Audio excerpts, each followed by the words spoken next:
Welcome, everyone, to this Halloween's Eve.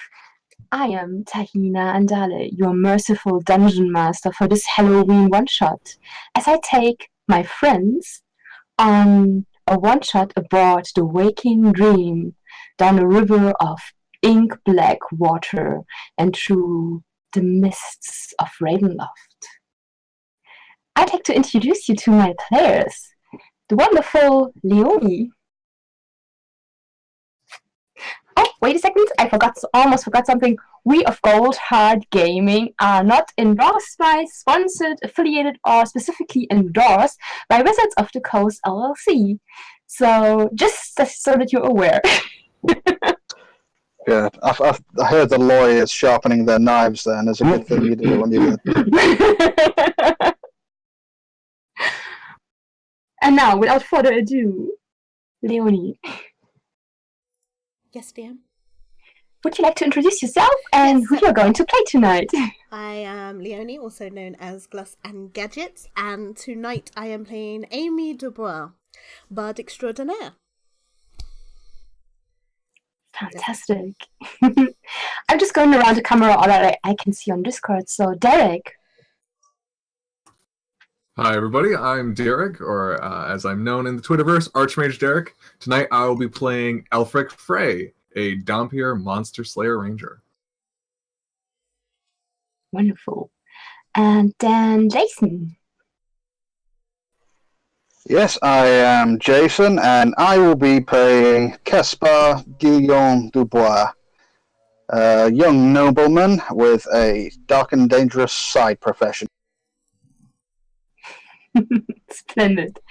Dominic. Yeah, hi, I'm Dominic, and I will be playing Janus Reed, a bounty hunter rogue fighter. Perfect. And last but certainly not least, Sam. Hi, yes, I'm Sam. I shall be playing Lord Tarquinix Embrai, a dragonborn fighter. Wonderful. And now, my dear spectators and players that you've all been introduced, I will take you on this cruise down the river. Your characters can't see anything for a moment. There is not blackness, there is no gray, there's just simple nothing. And you can feel your mind retreating from this abyss in front of you. And you feel disoriented out of time and place. You have no feel for up or down, for your surroundings. You are neither cold nor hot. There's just nothing. But then, there is something. And your mind grasps for this something.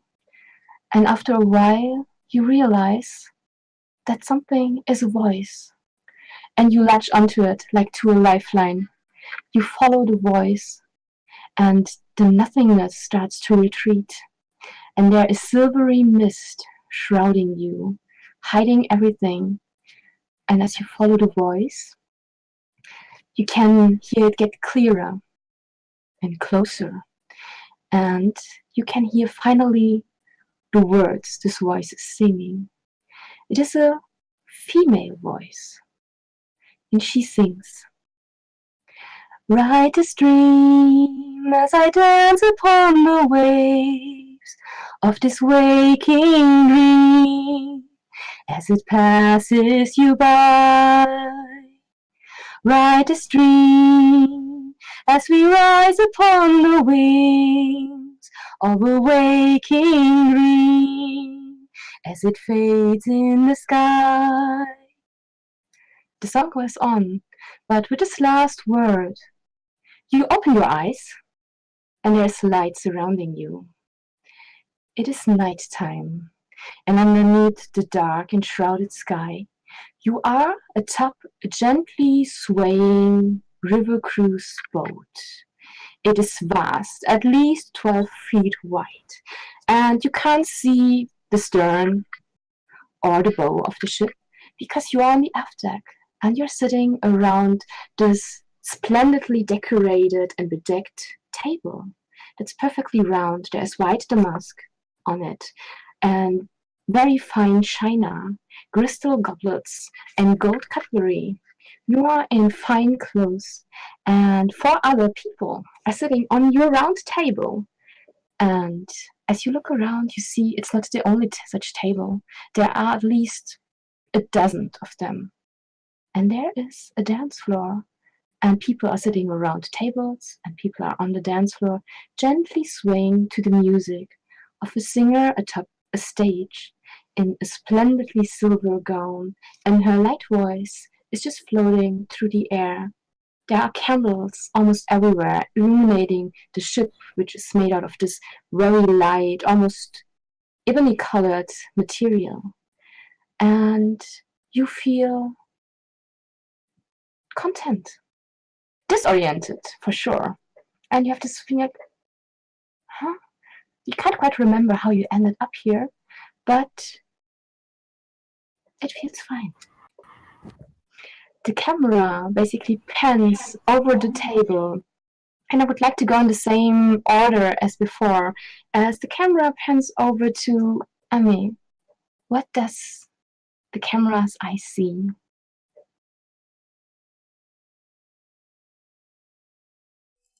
Sorry, I was trying to unmute. So the camera sees a woman wearing a very elaborate wig, decorated with feathers and flowers and diamonds. And she is wearing a very wide hooped skirt, which has nearly all the lace and all the ruffles and all the bows that you can imagine. It is pink and white and brightly coloured. This woman is ethereal in her beauty. She looks human for sure, but she's fair. Her wig is silver, but you can see a little peak of blonde hair just at the top of where her wig rests. And she has a finger on a wine glass. And even though she has become aware of her surroundings, she still looks somewhat dreamlike.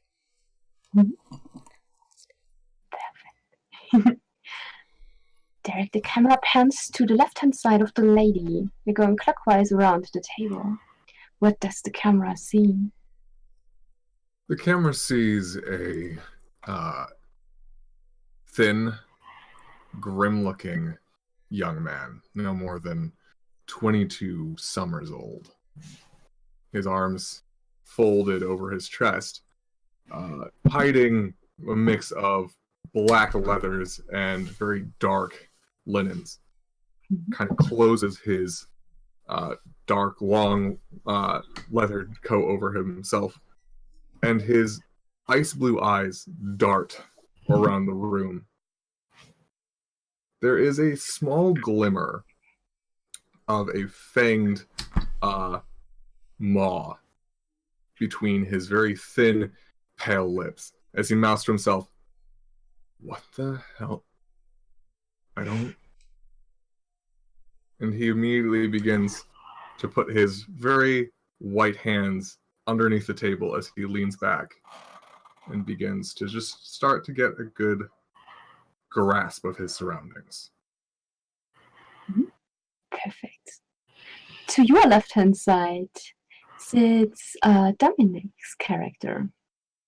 There is a man, lean, almost haggard, with a look in his eyes somewhere between disbelief, daze, and the wish to flee. He has a rough face, unkempt beard, and his clothes, although finely made, leathers are very weather-worn, as if they haven't been properly maintained for a while. And at this moment, he kind of stares in his cup, as if questioning the reality of what he sees. And as you stare in your cup, you notice to your left-hand side sits someone in finery, and the camera, which you're looking to the side, is panning the same direction to Jason's character, Gaspar. What you see is a lean, very finely dressed young man, obviously in his early 20s. His dark but shining brown hair is swept back into a ponytail, which itself seems to be almost like a springy slinky almost. It's been formed into a ringlet in of itself. He looks slightly painted. He looks quite pale, but with quite red cheeks and a very finely trimmed moustache on his upper lip. And he looks about. Oh la la! Well, I think I may have drank too much wine. And he looks to the bearded man next to him. Or perhaps not enough, eh? And he gives him a light tap on the shoulder. The camera moves over to your left-hand side, to the Dragonborn sitting next to you. And it sees indeed a dragonborn, a black dragonborn, shrouded in armour of black leather and hide that shows signs of battle wear and seems to continually smoulder with wisps of smoke and occasional embers emanating from within. There's a pair of scimitars fashioned in a very strange eastern style, with ragged ribbons at the hilts, and his face is hidden beneath a mask of cobalt and silver, embossed in a fierce grimace, and a pair of baleful emerald eyes glaze out at you with cold hatred. The contrast between the Dragonborn and Aimée, prima donna extraordinaire, could not be more pronounced. As the pink and white clashes heavily with the dark smoking armor and the glaring look on your face.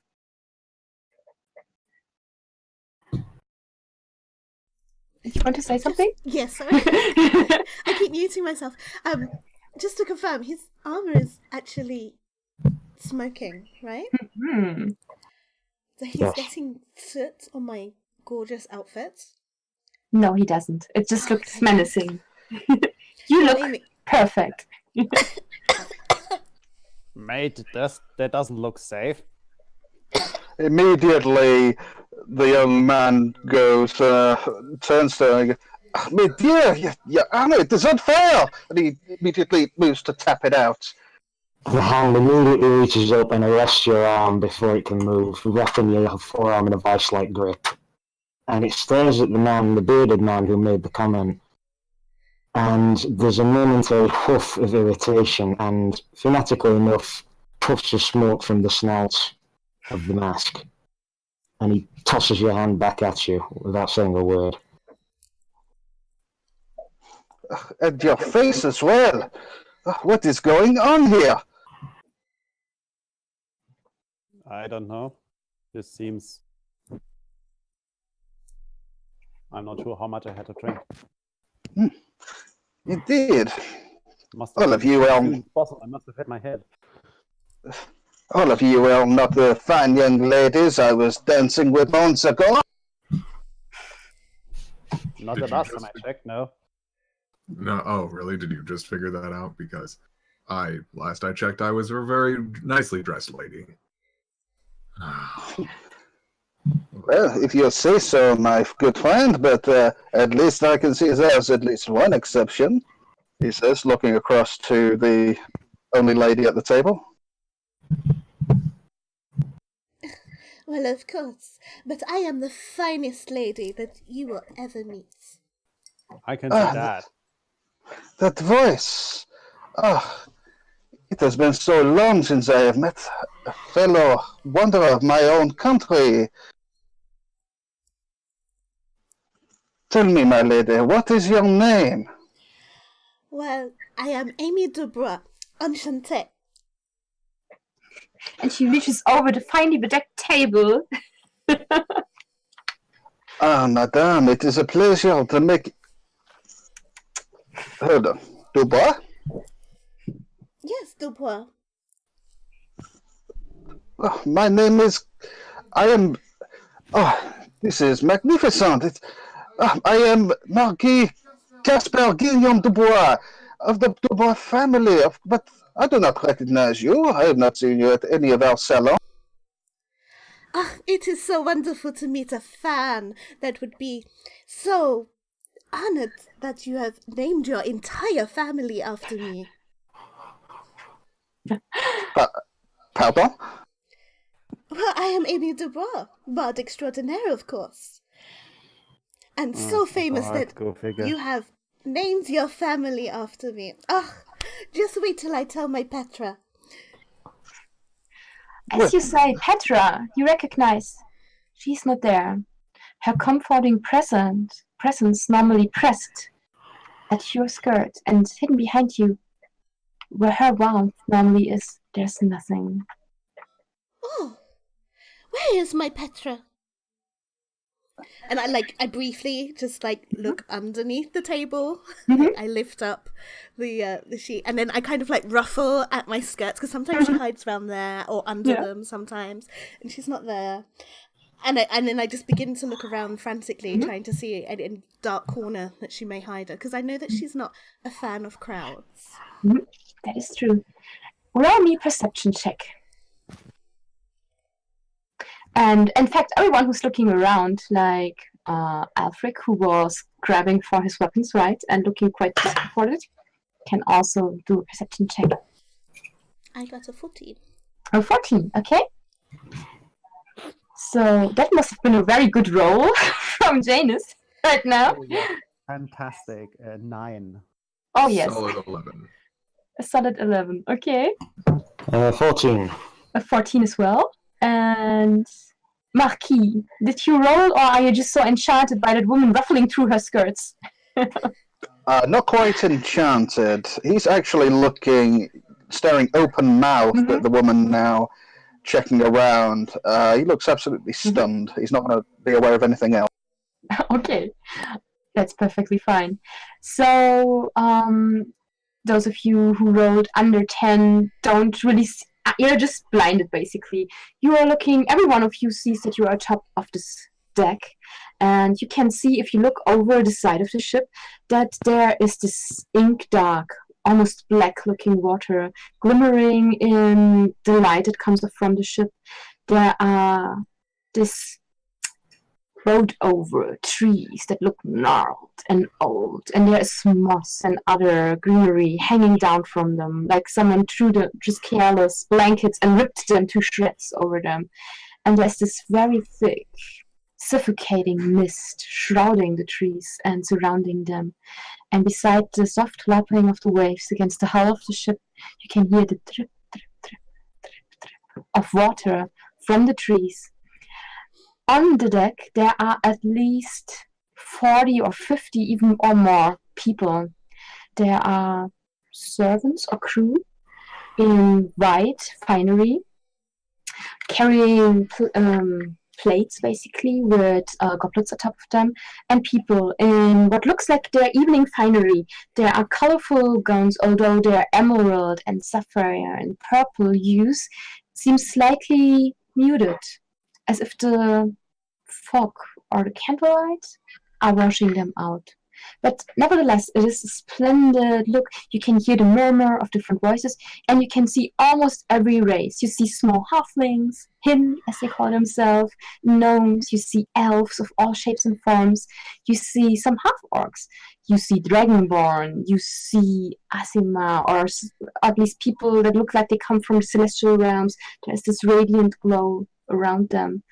There are dwarves, sturdy and square, basically, in their form, mulling through the crowds, and some of them are dancing, not only dwarves, but also elves and humans and other creatures. Some tieflings can be seen as well. So it's basically like if you would take basically every race from the player's handbook and put them on this ship. There are all genders and all races basically covered in different styles of finery atop this ship, obviously having a splendidly good time. Those of you who have rolled higher than 13 also notice that there is a woman or a man, it's hard to tell. The person is wearing black. It's very different from the white-dressed servants, basically. It's an intimidatingly tall figure in a cloak and a black mask that looks like a lacy skull hiding her features or his features. And that person is coming through the crowd, chatting friendly to people, stopping that person, and seems to make his or her way over to you. The black is only lighted up by brass or gold-colored buttons that are arranged in a row on this very, very expensively looking coat, basically, that you can see underneath the coat and that shrouds the figure. And a smaller figure is following her with something that looks like a scroll case or something. And there's one other thing that every one of you notices. Has been something added to your attire. All of you wear a silver necklace. It looks like, almost like silver rope. It looks like someone has taken stardust and sunshine and light and woven it into the silver, into this very finger-thick cord that is made heavier by a locket. And on each of your lockets is a different symbol.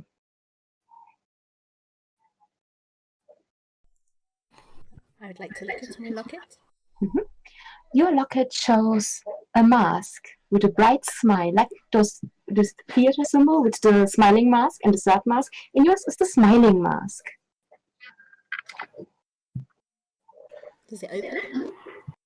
It doesn't. It looks like it should, but it is. Caspar is still mortified, and as Amé comes up, he will immediately say, "How dare you! My family name is one of the oldest in the kingdom. Why, just look at my signature." He notices this locket also. On your locket is a crown. Is Jason frozen for anyone else? Yes, Jason's frozen for me. Okay. Yeah, Jason, you're frozen. Yeah, it's sorry, everything's frozen. Oh, not that frozen. Okay. It's a crown on your locket, and hidden behind the crown, almost very discernible, is a dagger. I definitely do not remember wearing this.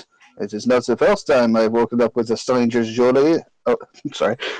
A stranger's jewelry around my neck or wrist in this case. Oh, does he notice one on here, the man next?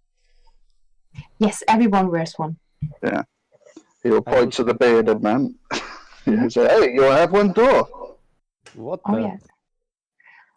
On your locket is, it looks like a coin purse that has been fallen to the side, and coins have rolled out of it. And there is a noose, a hangman's noose, hanging over it. That seems expensive. Not like something I'd earn. Oh yes, it does seem expensive. It's the strangest silver you've ever seen. It's not mithril. You have seen that before in Waterdeep on Dwarven Fighters. This is something different. Does any of you know where we are? I do not. But I do need to find my Petra. I promised the Fey Queen that I would take care of her. The last thing I remember was I was dancing in a ballroom at a wonderful party at Baldur's Gates. But how I got here, I have no idea. Tarkin, for this part, seems to be looking around for someone in particular, and his eyes are light on this figure that's approaching them. But his attention falters as the lockets are brought into play, and he looks down to his own and attempts to pull it from his neck. You can roll me a strength check just to see or athletics. It's not going to go far, I don't think. Okay. No, 5. No, you just pull and nothing happens. It seems sturdily made. And there is a dragon with wings outspread and strong relief basically on the locket. It is black. He dangles it in front of his eyes for a moment, and it twirls, catching the light of the candelabras at the table. Mm-hmm. And he mutters under his breath, "What heretical madness is this?" And he lets it drop, and again his eyes go back to roving around. As you look through the crowd, besides the imposing black figure, you see other dragonborn. Some of them look familiar. His eyes are light over them, and he's looking for one in particular. But he does gaze over them to see how he might recognise them. You see a blue dragonborn sitting on the table next to you, looking dazed and confused. Would any of them happen to be the returner he normally takes Yes, around with it's him? your knife. It is. You see also there are other dragonborn basically in the crowd, and you recognize some of them. You have fought by their side on the battlefield not so long ago. And unseen beneath the mask, his brow furrows at this, and his voice, as soon as he alights upon this figure, he blocks out a command, "Talon!" You see the figure startle and like look around and then get up and basically in this mindless daze come over to you. My lord, what is Take your your post. command? Yes, of course. And he salutes and stands behind your chair, still looking slightly unfocused and blinking around. Janus looks at Elfric. Mhm. Are you nobility as well? Because then It does not concern you, manling.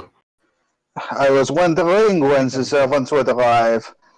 Would you be so kind as to send a fair bottle of wine? He is no servant of yours. No, that is why I asked you, no? As you ask for servants, a servant indeed comes up behind and places a new full goblet in front of you and takes the empty one with him. The food will arrive soon, my lord. Alfred, Wonderful. on your locket, are you examining it? Nope, You not don't.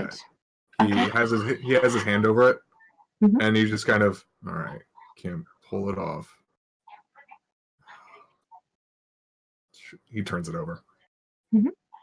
After looking like he's thinking about it for about half a minute, his eyes still darting around into the people around him, he does eventually turn it over. It gives you pause because it looks like teeth with elongated eye teeth, and they seem to crush between them something that looks like a heart. Well, no surprise there. Great. So, rather than pulling it off like some kind of barbarian, I'm going to try to pull it over my head like one normally would. Okay. You are known for your cat-like grace and agility, and for the life of you, this locket always seems to be stuck on your chin, or your ear, on your neck. You can't get it off. Son of a bitch. Okay, fine. Telekinesis watches this for a long moment and then turns his head to the Talon and checks his chest to see if there's a necklace there. There is no necklace around his neck. Ready your blade. And as you say that, the figure in black finally made their way through the crowd and opens their arms wide, and with the voice that tells you this must be a woman, says, welcome. Very important guests, I can tell by the silver lockets. It seems our wine did the trick. I welcome you aboard the Waking Dream. I am your captain, Charmaine Gabriel, and I wish you a very pleasant cruise down the river. Has your memory returned to you? Or are you still confused? Depends on what part of our memory you're referring to. Do you remember how you arrived here? No. You said wine. Have you I poisoned? was hoping it might have been with you. You are important guests. I would never dare to poison you. I have picked you up at the border of a land called Barovia. Given all of what I am, have I heard of Barovia before? Yes, you have heard of Strad Vanzarovich, the master of that realm, and you would so wish to put your blade through his black, shriveled, tiny thing of a heart. Yeah, you may as well turn this boat around, lady, because I don't want whatever it is you're selling. Selling? I am not selling anything. In fact, your passage has been booked by someone very, very influential, because not everyone gets to step foot atop the waking dream. Is it vengeance you seek? And his hand goes towards his blades. There is no... Why should I seek vengeance? I am just a humble river cruise boat captain. Why should I seek vengeance? She says, and looks over at you. And you can tell when she leans over, her humanoid-looking features start to elongate, and her pupils become slitted. And for one moment, you would swear there's a puff of smoke coming out of her nose, and dark, wing-like shadows darken the crowd behind her. Just vengeance, forward, pray tell. I'm all good atop the waking dream, and you will see. So are you. After all, someone booked the VIP passage for you. Whom? That, alas, I do not know. I just care for the silver locket. That is all I need to know when I pick my passengers up. So you're the one who decides who gets a locket? I don't. I just decide. Whoever pays for it, of course. After all, it is a ticket, a trip down the river. Question. Do we all have the same mysterious benefactor, or is each one of ours different? I don't know. Great. And I where don't is care. And where is this boat going? We are going downriver. And what is at the end of the river? Your destination. Which is? Why should I ruin the surprise for the VIPs? You will see. It is marvelous. I suppose that leaves only one question. Madame, I wonder if you would be occupied or accompanied later this evening. Oh my god.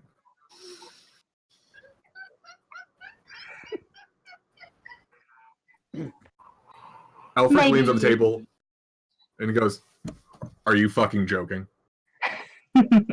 Well, she is a pretty woman. You wake up in a strange place. You're getting ferried across the land of dread, and you go, "Oh, can we have a..." Shut up. You're not allowed to talk anymore. Oh, you brothers and men, no? That is fine, too. I see a beautiful woman. I have nothing better to do right now. I turn to the Dragonborn, and I say, You're violent. If he talks again, throw him overboard. And I stand up and leave the table. You give no orders to me, manling. He is quite rude.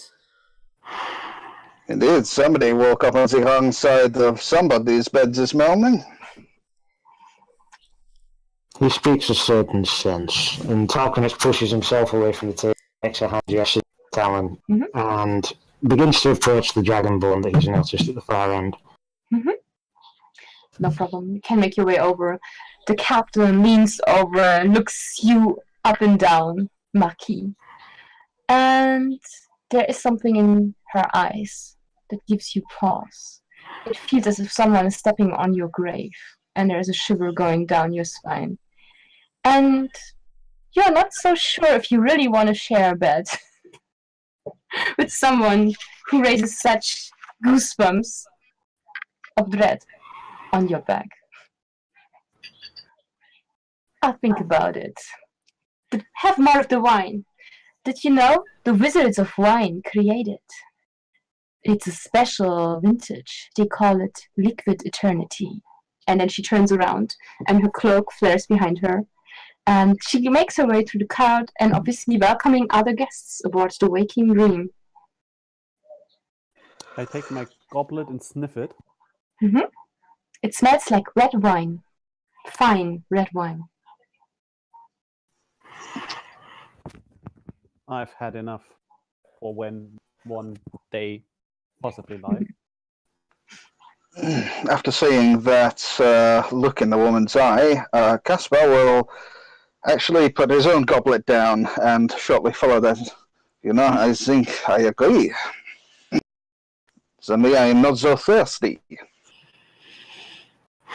Oh, I am thirsty, but for some good hard knowledge, not wine.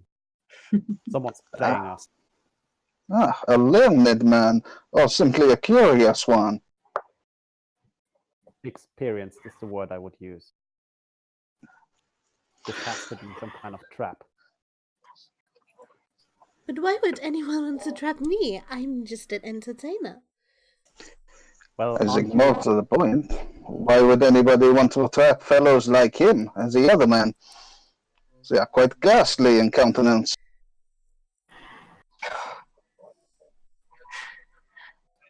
Well, if I would guess, you're all mighty important. I'm not. So I can guess why each of you would have enemies powerful enough to arrange this, but I don't. Amy Dubois does not have enemies. Only friends. And yes, I may be Nobel born, but I'm the first son, no? At least the most important. Certainly, I would not fetch as handsome a ransom price as many of my brothers, and even few of my sisters at that. No, I certainly would not be called very important in the grand scheme of things. You're noble, that makes you important. Part of civilization, I'd say. You say so. I will not argue. As I'm looking around, do I see anyone I recognize? It's funny. You swear for a moment when you look around that there is someone that you do recognize. You would swear it's one of the monsters you hunt, hiding in the crowd. You see a pale face and the flash of fangs. But when you blink and look again, that face is gone. Okay, great. I turn back around to the table, and I just approach it. I say, okay, so I propose a little game. Now, normally I'm not one for games, but with dealing with a bunch like you, it usually works best to break the ice. I love games! I figured you'd say something along the lines of that. So, why don't we start sharing little bits and factoids about ourselves, and we'll see what we have in common. We didn't just wake up somewhere and find each other. We woke up at the same damn table with similar lockets, all something like this, right? We should start finding connections. And if you say the word vengeance, he says, pointing to Dragonborn, that's not going to help.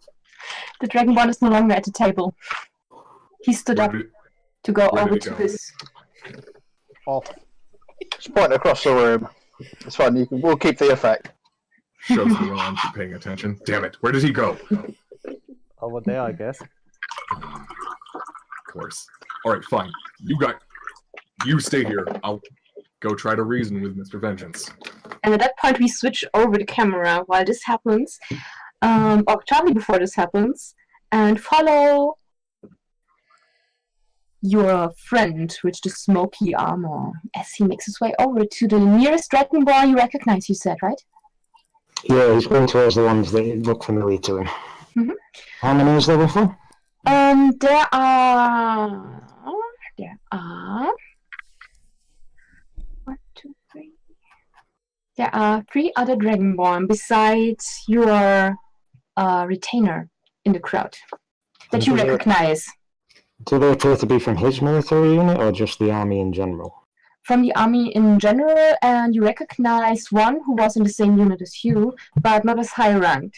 He was more like someone just rising into the ranks, basically. Very, very young. Very inexperienced. He But makes like it you. to approach the group, and he turns to the one who he would recognize from his own unit and bows his head low. Immortalix, and he looks towards the other 2, Talons. Mm-hmm. And he gives them all a once over to see if they also are wearing necklaces. The one that was part of the ranks? Yes, he does, indeed. And it's the same symbol that you are wearing. Okay. The His others gaze don't. lingers on it for a long moment, and he remarks to each of them, in Dragonborn, it seems the crusade may have failed. We are in the clutches of the vampire once again. The very young male dragonborn who was served in your unit is standing up when he recognizes you and salutes you as a higher ranking officer. And he looks suspiciously. You can see there is also smoke curling out of his nostrils, and his eyes are slitted, and he looks around, his hand never straying far from his weapons. He said, "It's either that or something worse." Indeed. The Emperor's light does not reach this place, I fear. No, I don't think so. On scales.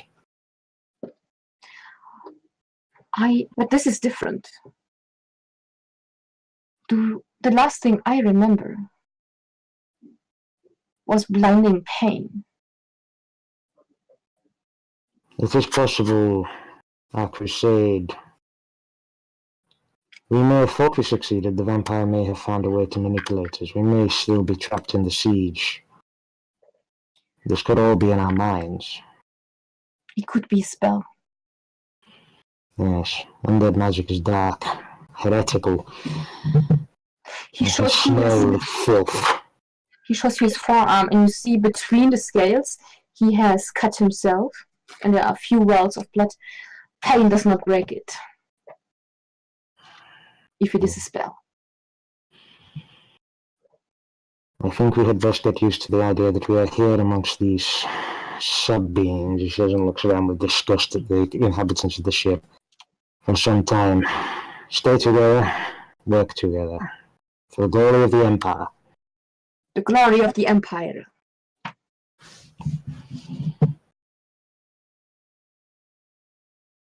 And he basically falls into step beside you, guarding your back. And I imagine at this point the interruption would probably happen. Mm-hmm. Yes.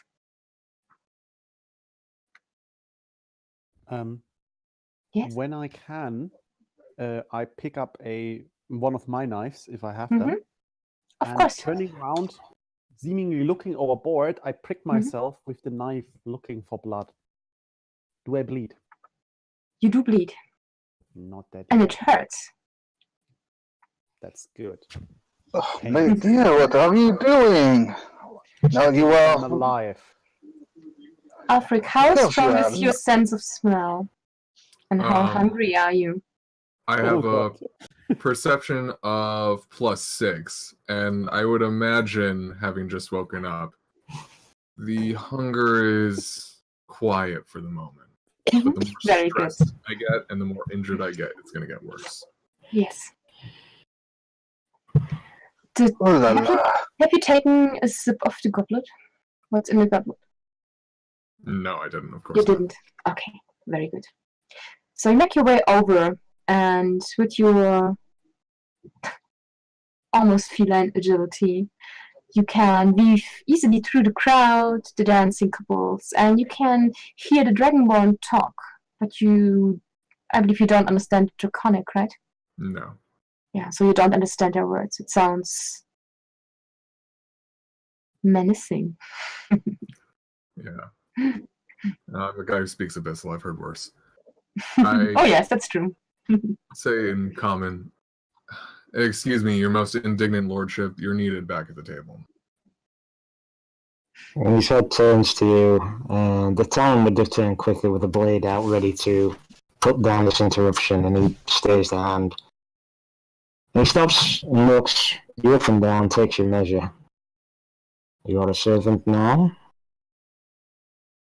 No, I don't really serve anybody. Here's the issue. I get that you're on to the fact that something's up. You're not trying to get laid, nor are you trying to figure out where you're going, other than how to get out. I appreciate that. So, that being said, I propose an alliance. We stay amicable for now until we're off this boat. Everybody goes their separate ways, and we don't have to mingle with mortals. His head turns a little bit as you say that. Mortals, you say? Yeah, people who tend to bleed and scream a lot. It's not pleasant. You don't feel a kinship with them? Not necessarily, no. Not all the time. But I do protect them. They're just bad at being protected. You have the vampire blood as well? If I say half, does that blade go in me? For now, no. Appreciate it. You're the only one here that has spoken any sense for your beings. Yeah, well, when you wake up and you have drink in your face, sense goes out the window quickly. You will do. For now. I appreciate the compliment. Elphic Frey. I'm a vampire hunter for Night Scourge. And we may have more in common than eyes. Lord Tarquin Exembrai. Can't say I've heard of it, but I will acknowledge your esteem. You would not know of the Empire, and it is of no concern to you. I'd be lying if I said it was. So, what do you propose we do first? A good question. I do not think we can trust many of those at the table. I have a handful here, this is in justice to the others. We share a common purpose. We do, but we also share a commonality with them, which is often, in my line of work, an issue.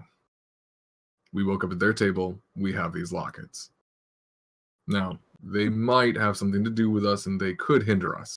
It may be advisable, my lord, to be sure that we actually gain their trust and some modicum of their cooperation.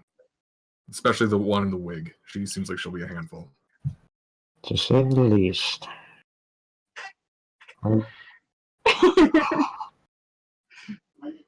They can serve, if nothing else. As you say, we are rather short of allies. However, I must ask, do you recall the circumstances that brought you here? Not entirely, no. I remember a voice singing, but that's it. What about you? As you mentioned that, you recognize the voice, the singer on stage. It's the voice you heard. It sounded something like that, though. Much the same for myself, though my cohorts recall only pain. This makes sense considering what we were up to before all this. It involved rather a high amount of vampirism. Oh, god damn it. Great. But that's actually curious in a way. If this was connected to vampires themselves, why would you bring a vampire hunter, let alone a Dhampir, on board your ship? Speaking for myself, I suspect it may be vengeance. We struck a blow against their kind. This may be some sort of petty revenge. Though there aren't more important targets they could have chosen. You notice that Alfric's face twists almost into a smile for half a second. Slightly says, that vengeance comment makes a lot more sense now, so I will apologize. as you should see fit. Regardless, though vampires may be my bane, if they haven't involved yourself before here, it may be more than simple revenge. True. Let's head back to the table. At your discretion.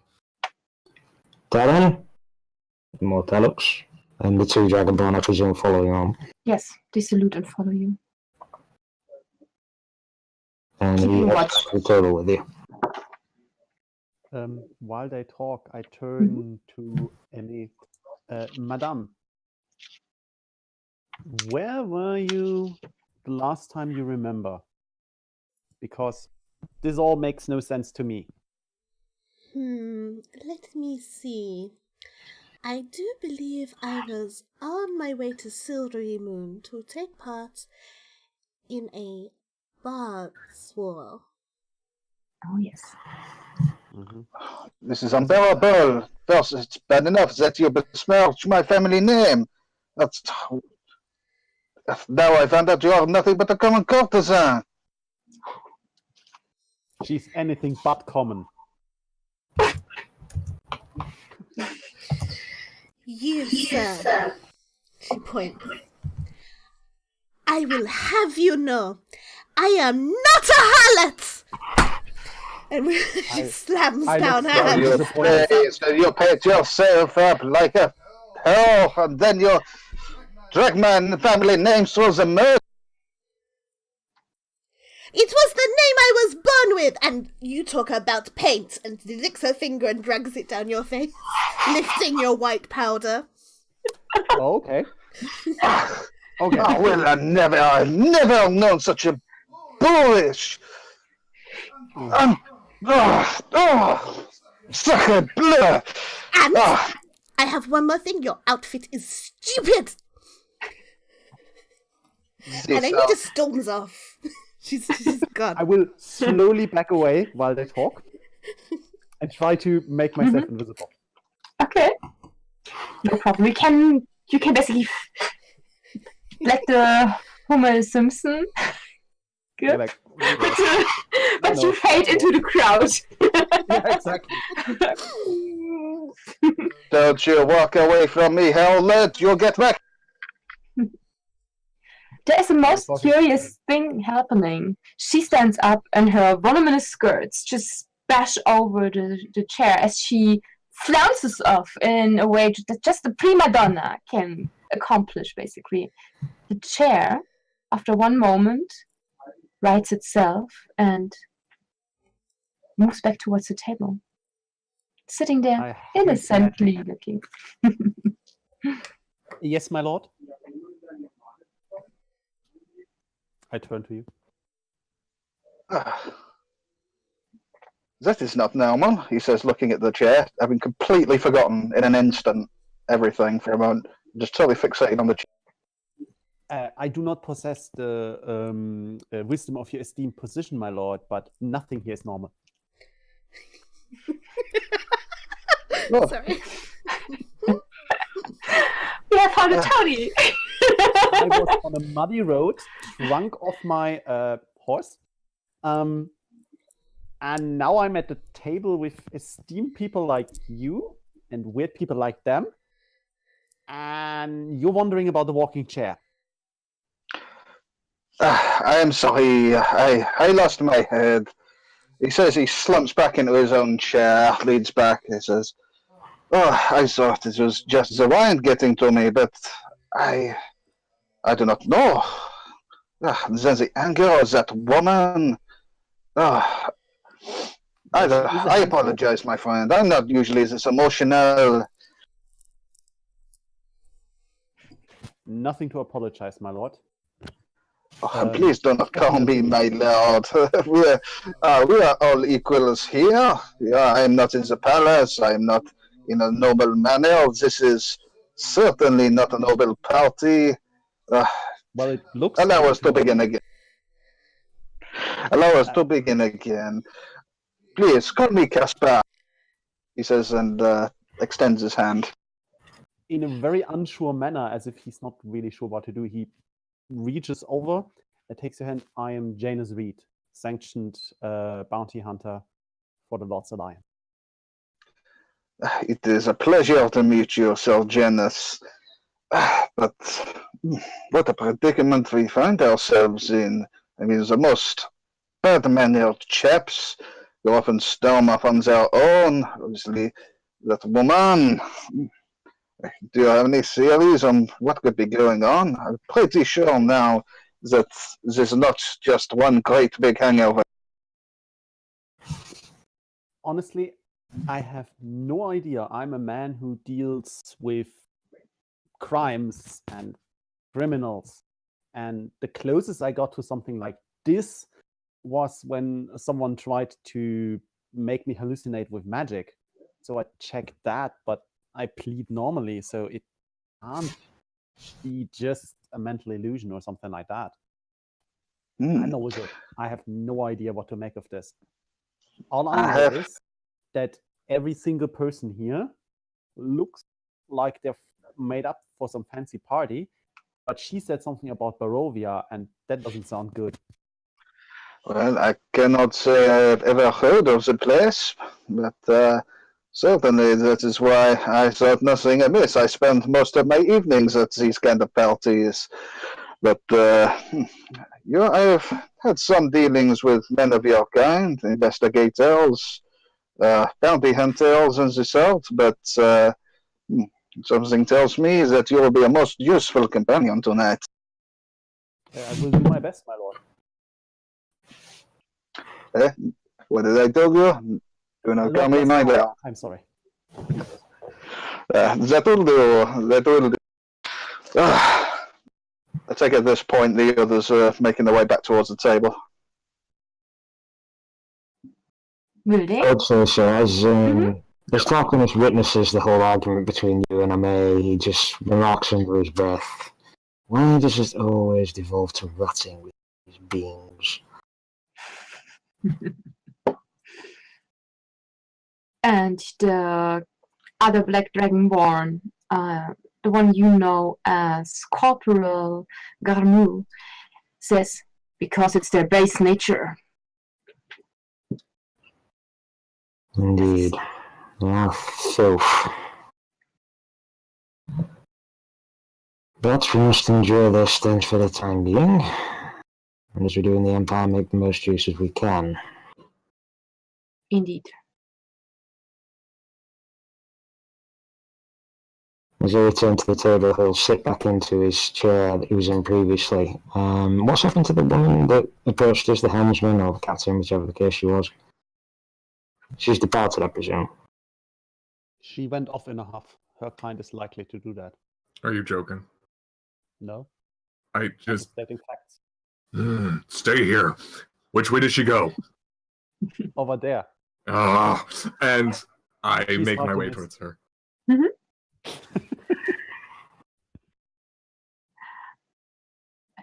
Ame, how would you like this to play out? Where are you flouncing off to, and what do you plan to do once you get there? I am looking for my zither, because I am going to show these unsophisticated brutes that I am no common harlot. There's one little problem. You don't have all your stuff on you, so you don't have to. You have this real big. You have so many clothes and everything. You suspect there must be somewhere. You have this slight recollection of there might be a cabin somewhere here, and my instruments, most of them are there. And for the life of you, you can't remember how to get there. But there is a stage, and besides the singer, there are 4 other women atop the stage, musicians, and they hold instruments. No, I need my zither. Okay, so you're trying to find your cabin. Yeah. All right. You could ask someone, or just walk off and try to find it on your own. Whatever Are there you any of prefer. those servant people about? Yes, many of them, in fact. I'm going to grab the nearest one. My lady. Could you please show me to my cabin, please? I wish to retrieve something. Do you remember your number? The cabin number? No, I do not. The But I servant, have this, and she shows him the locket. touches the locket, and yes, of course, my lady, follow me, please. And very subservient bows several times and leads you Excellent. I win through the crowd. Through the crowd and down a flight of stairs to the lower laying deck, basically, and around the corner to a door that leads into the belly of the ship, basically. And in you go. You see this very long hallway with doors going to one side and this round-shaped windows the other side. There's this feeling as you look down this long flight of corridor with this one piece of rock basically in the middle. You can see the material that the ship is made out of on the left and right side, basically. And everything is adorned with brass or gold ornaments. And the material is this very light wood, almost ivory looking. There's something almost warm about its glow, the way it's lovingly polished. And what you notice is there are no harsh angles here. The doors are slightly rounded. The windows are round. Everything seems to go not perfectly straight, but always slightly angled in some way or shape. Very, very soft, almost elven in the way it has been made. Okay. And there are people in the corridor. You hear voices, you hear laughter, faint traces of music. And she leads you through several long, basically, corridors and another flight of stairs down. And then you stand before a door that looks like every other door here, and opens it and gestures you right inside. You will find everything in its place, just as you left it, my lady. Do you happen to know where the young lady I was traveling with is? She's small, kind of dirty, wild, likes to hide. You were alone, my lady, when you arrived? Oh, no, I'm never alone. There was no one with you, no servant. Oh. But don't you worry, someone has booked the VIP treatment for you, so you have, of course, servants who will take care of all your needs. She is not just a servant, she is my friend. Oh, maybe you will meet her at your destination.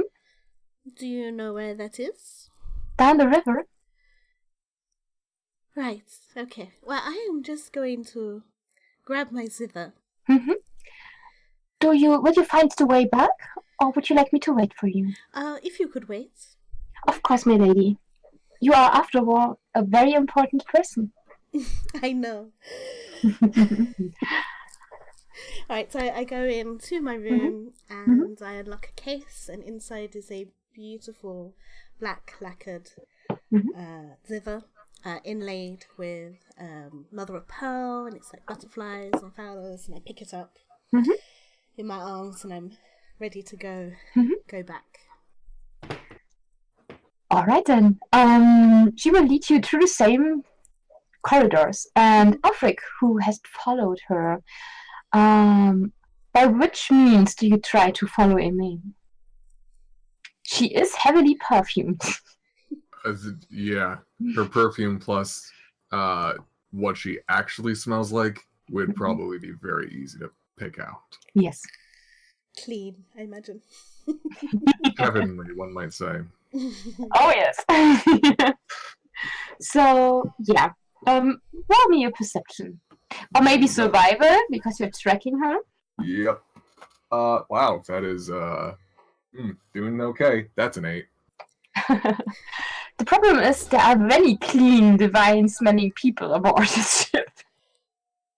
You kind of get lost. For the first few steps, you smell her, and then another smell seems to cover her scent, and you lose it. You move through the crowd, and sniff and you look around and you can't see her. Is one of those servant types nearby? There are many of them milling about, handing out food and drink, answering questions, leading people around, bringing stuff over. So by now, I imagine Alfred would have taken inventory of everything I have on me, seeing as I woke up without stuff. My like longbow, quiver, dagger, that's all gone. Your weapons, funnily enough, at least the daggers are there. Okay. And you don't have the longbow with you, unfortunately. Okay. Meaning my... The same goes for crossbows and things like that. You have, like, if you have a rapier or a sword or something, you have that with you, but no... nothing big, basically. so my unfolding surprise that I keep hidden under my coat is still there on my back, though. Oh, yes, that is there. Okay, good to know. I'm going to turn to one of the servant types and I'm going to say, excuse me. I boarded with a longbow. Where might that be? My lord, most likely in your cabin with your other equipment. Oh, of course. How could I? And your baggage. Excellent. Can you show me the way? To your cabin? Yeah. You don't remember the number? Oh my god, no. Sees the locket, may I? Sure. Touches it and then, yes, of course, my lord. Follow me. You got it. As I'm following this servant, after maybe about 15, 16 seconds of silence, not like Alfred's counting, he's not good with people. He does count it out. So, interesting. How does that work? What's in the locket that you know who I am? It is a ticket. Right. That cut out a lot of space there. How does it work? You just touch it, and the magic tells you if you're supposed to know. Okay. Who makes the lockets? That I do not know, my lord. Okay. I just work here, you see. I just know how things work. I don't know how they're made. So is it like a travel agency, or because this is all kind of... you just sort of found your first summer job before you decided to go off to university and learn magic yourself. I'm just kind of trying to figure out the logistics here. I just signed a contract. Oh boy, my favorite word that starts with C. Okay, never mind. I'm done. My favorite word is candy, personally, he mutters under his breath. That starts with C. No, it also stands for cookie, and that's good enough for me. Whatever. Let's go. Be right back. Fireworks have just started and my cat's outside. Oh, okay. I wanted you to meet, but in this case, you're being taken on a different corridor, and you miss Ine, unfortunately, as the servant leads you to a door that looks as nondescript as all the other doors. This servant leads you on maybe sensing your urgency on a slightly faster route, and for one moment you are in a corridor that's all empty and has a slight curve so you can't see far ahead. And for one moment you get this feeling like in The Shining. You see that flight, long corridor, the hallway, and it's just like this creepy feeling of what's behind this soft rounding bend basically ahead. But there are just more doors, and the song brings you to a cabin that is small but very lavishly furnished. Everything's made out of the same material and decorated with brass or gold. It's very shiny and warm. And there's your luggage. There are clothes, an extra pair of boots, your longbow, quiver. I take the longbow, throw it over my shoulder as usual, quiver on. I open the small case that has the 3 wooden stakes in it, put them into the holsters, into my jacket, into my coat. The flask of holy oil goes into its holster, and the set of manacles goes onto my belt as per the usual. And I turn to the servant after I kind of suit these things up, and I go, I'm the entertainment after the show. Okay. Okay, good. Normally people wonder what's going on with the light. Never mind. You are a very important person, and someone paid the trip. You can do whatever pleases you about the waking dream. That is really way too much license for most people. I'd like to be shown back to the party now, please. Of course, my lord. Just follow me. Yeah. And he leads you through this creepy corridor, and the next set of stairs brings you up to another corridor, and that is full of laughing and chatting people. You hear the sound of music coming from, and suddenly there is this whiff of perfume that smells familiar. And way ahead, you see the feathers in this very high stacked hair gently swaying. Yep. And I'm gonna head in that direction towards Emmy. You can follow her easily. Okay.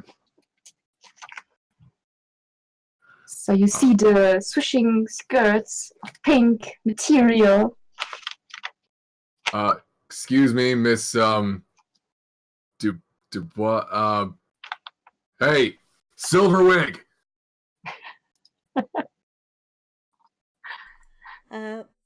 Amy turns around at the name of her name, and she sees her fellow companion at the table. And as soon as he calls her Silverwig, she just sticks her nose in the air and carries on her way back to the party. Excuse me, your radiance, your loveliness, is really important. I have a request for she said she was a poet, bard, a poem or something. Amy continues God back damn to it. the party. In fact, by the time she reaches back to the room, she stomps up to the stage.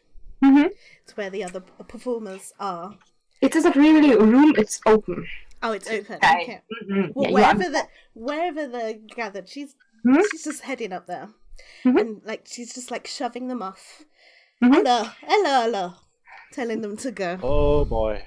It's four women had been playing music, just instrumental. The singer had been down, away from the stair, standing with the captain. And you see that the musicians are earth genasi, fire genasi, air, and water. So you can see fiery hair, stone-like skin, blue skin with gills and webbing between fingers, and also a woman whose hair look like this basically fluff cloud that's moving in a breeze. And they're like, Is this Earth, Wind, and Fire?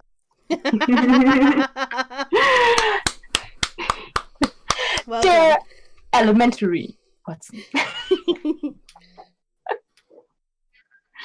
And you have the stage to yourself. They grumble, but you have a silver locket, and they will leave the stage to you. Excellent. I take my zither in my arms, adjust my skirts, and I gracefully kneel down. And I begin to pluck my very special zither. And I play a song that can only be likened to the dawn. It starts off sleepy and it grows. And as I play this song, behind me, an illusion of such a magical sunrise appears. Birds take flight.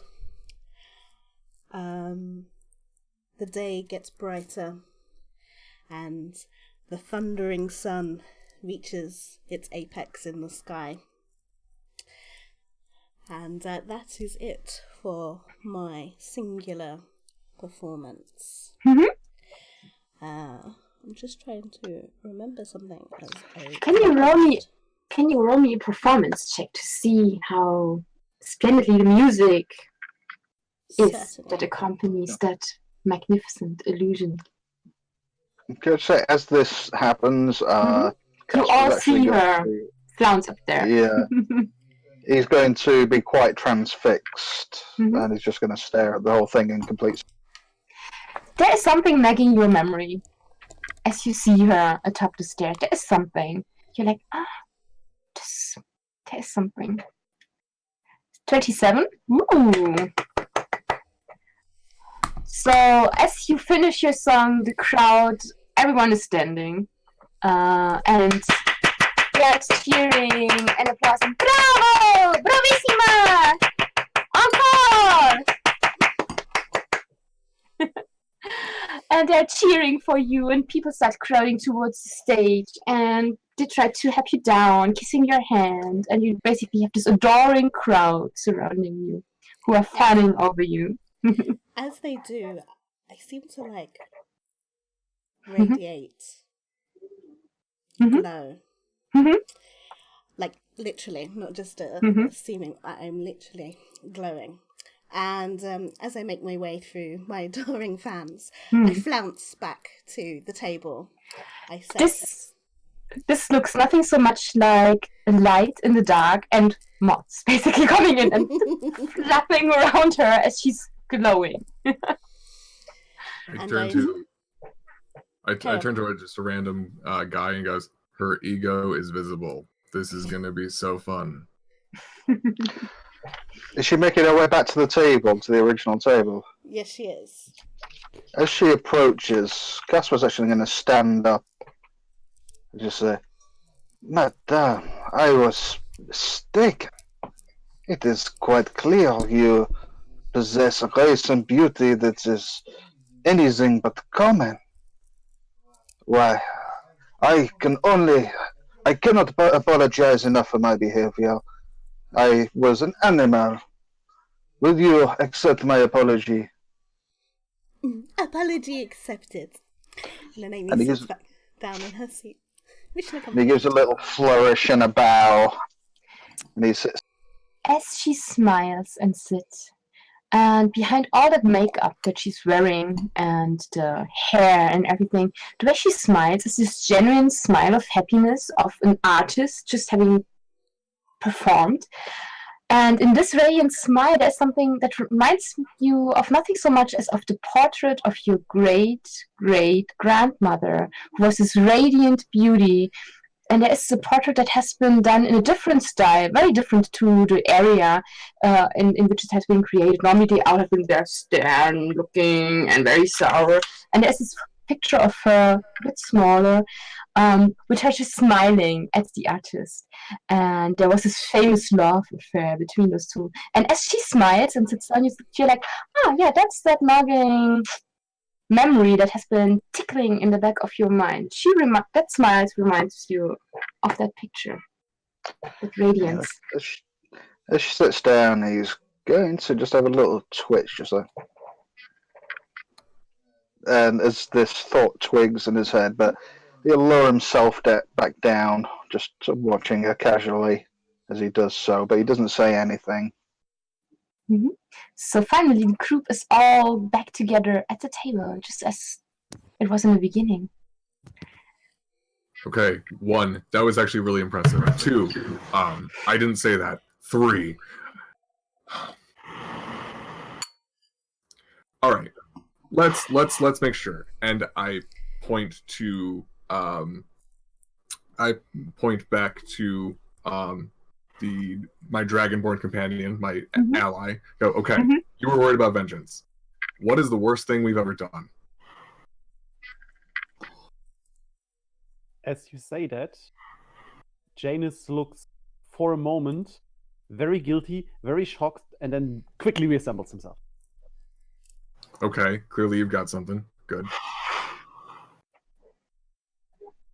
What about you? Looking for love. Come on, worst thing you've ever done. Points to Gaspar. Oh, that is me? You must use my name, you know. It is very rude to point.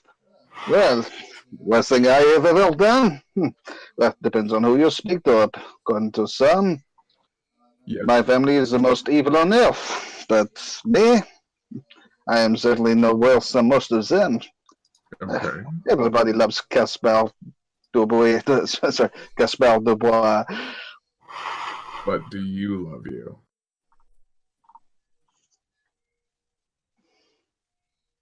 Yeah. That's what I thought.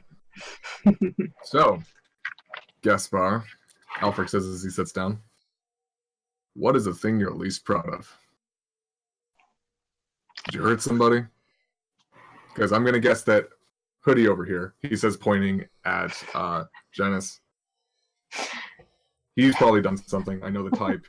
He points to Tarquinex, is that pronounced? Okay. Points to Tarquinex. I am more than certain. You're iffy. It points to, I mean, you probably hurt somebody pretty badly, you just don't know it. What are you least proud of?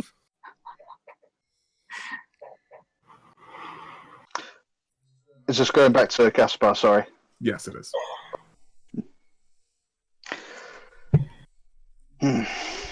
Well, that is a complicated question. I don't know. What do you see me as capable of, aside from embarrassing myself after a little bit too much to drink? I don't know, crime of passion, stabbing someone in the back, maybe poisoning some wine. You're that way you talk kind of says that you might do anything when no one's looking. Oh, that is slander, sir. Oh, even were I to do anything, I am a gentleman. Exactly. I have manners. I have customs. Mm-hmm. That is preposterous. Stabbing somebody in the back.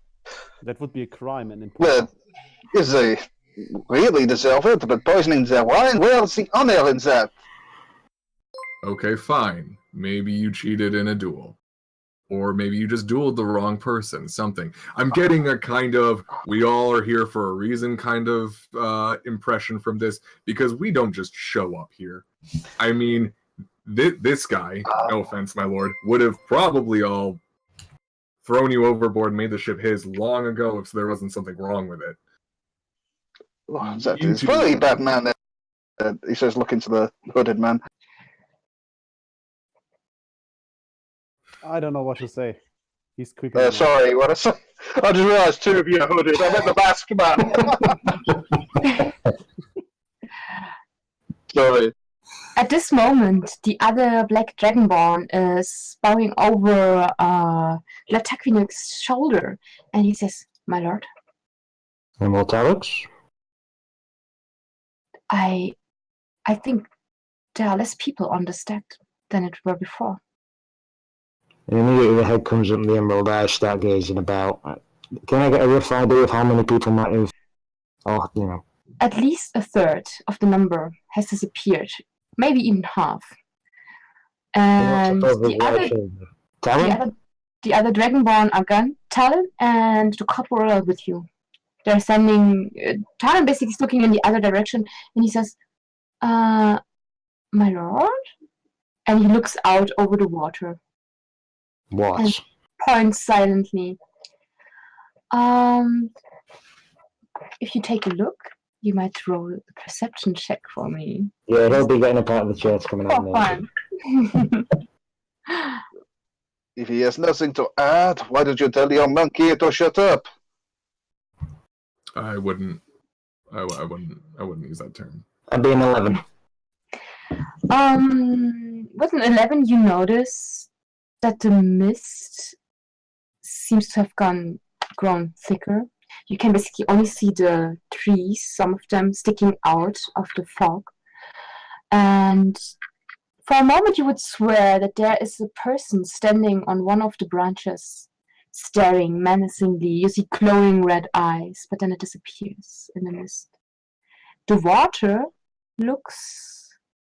Before it had been ink black. Now it is still dark, but it looks slightly more... also more reddish. Like a very dark wine, maybe? Talconic stands silent and watchful. It doesn't move for a long moment. The only movement is a quick flex of his scaly claws on the hilt of his scimitar. And finally he turns his head slightly to the talon on his right shoulder. Where is your halberd, Talon? And he starts looking for the weapon, and he's like, Find it. of course, immediately. And he starts rushing off. And he looks to the Mortarks on his left. You see what I see? There's something dark afoot in the mist, my lord. Great. I think our time here might be short. You, Mrs. looks to Elphick. What do you notice with the mists? I'm gonna peer out that way, see what I can see. Okay, everyone who wants can watch and look in that direction. That is a 9. What's going on, you guys? I want to 23. There we go. only ever. Sorry, which stats are we running? Which skill? Perception. What did you want to say, Derek? I was going to say I've only ever consistently rolled this bad when you're DMing. That's all. That's all. Well, That's the only. So it's my fault, right? Exactly. Yeah, I was a 9. Okay, 9 for me. 9. What did Janus roll? 24. 24 and 23. So those two eagle eyes basically are like looking out. And yes, there are creatures, not one but several, crouching in tree branches, holding onto them, their eyes menacingly glowing through the fog as they seem to watch the movement of the ship. And you notice that your ship is not swaying very strongly. It's a very big ship, but you seem to have...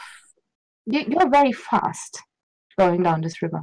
Very fast as you watch the landscape move by. And those creatures seem to jump from tree to tree to keep pace, watching, staring. There is a cold hunger in their eyes. There are a whole bunch of creepy crawlies following the ship, and they're fast. Well, at least that's my normal. crossbow. You're gonna want to find a servant, have them touch your locket. How far away are they? They are rather far away, at least 80 foot, maybe more. Look, I see nothing. Where are they? Are they in the fog? Is the water? On the trees, moving fast, hiding. Elphick. As he says in the water, your gaze automatically falls down at the water and you see that it looks dark red.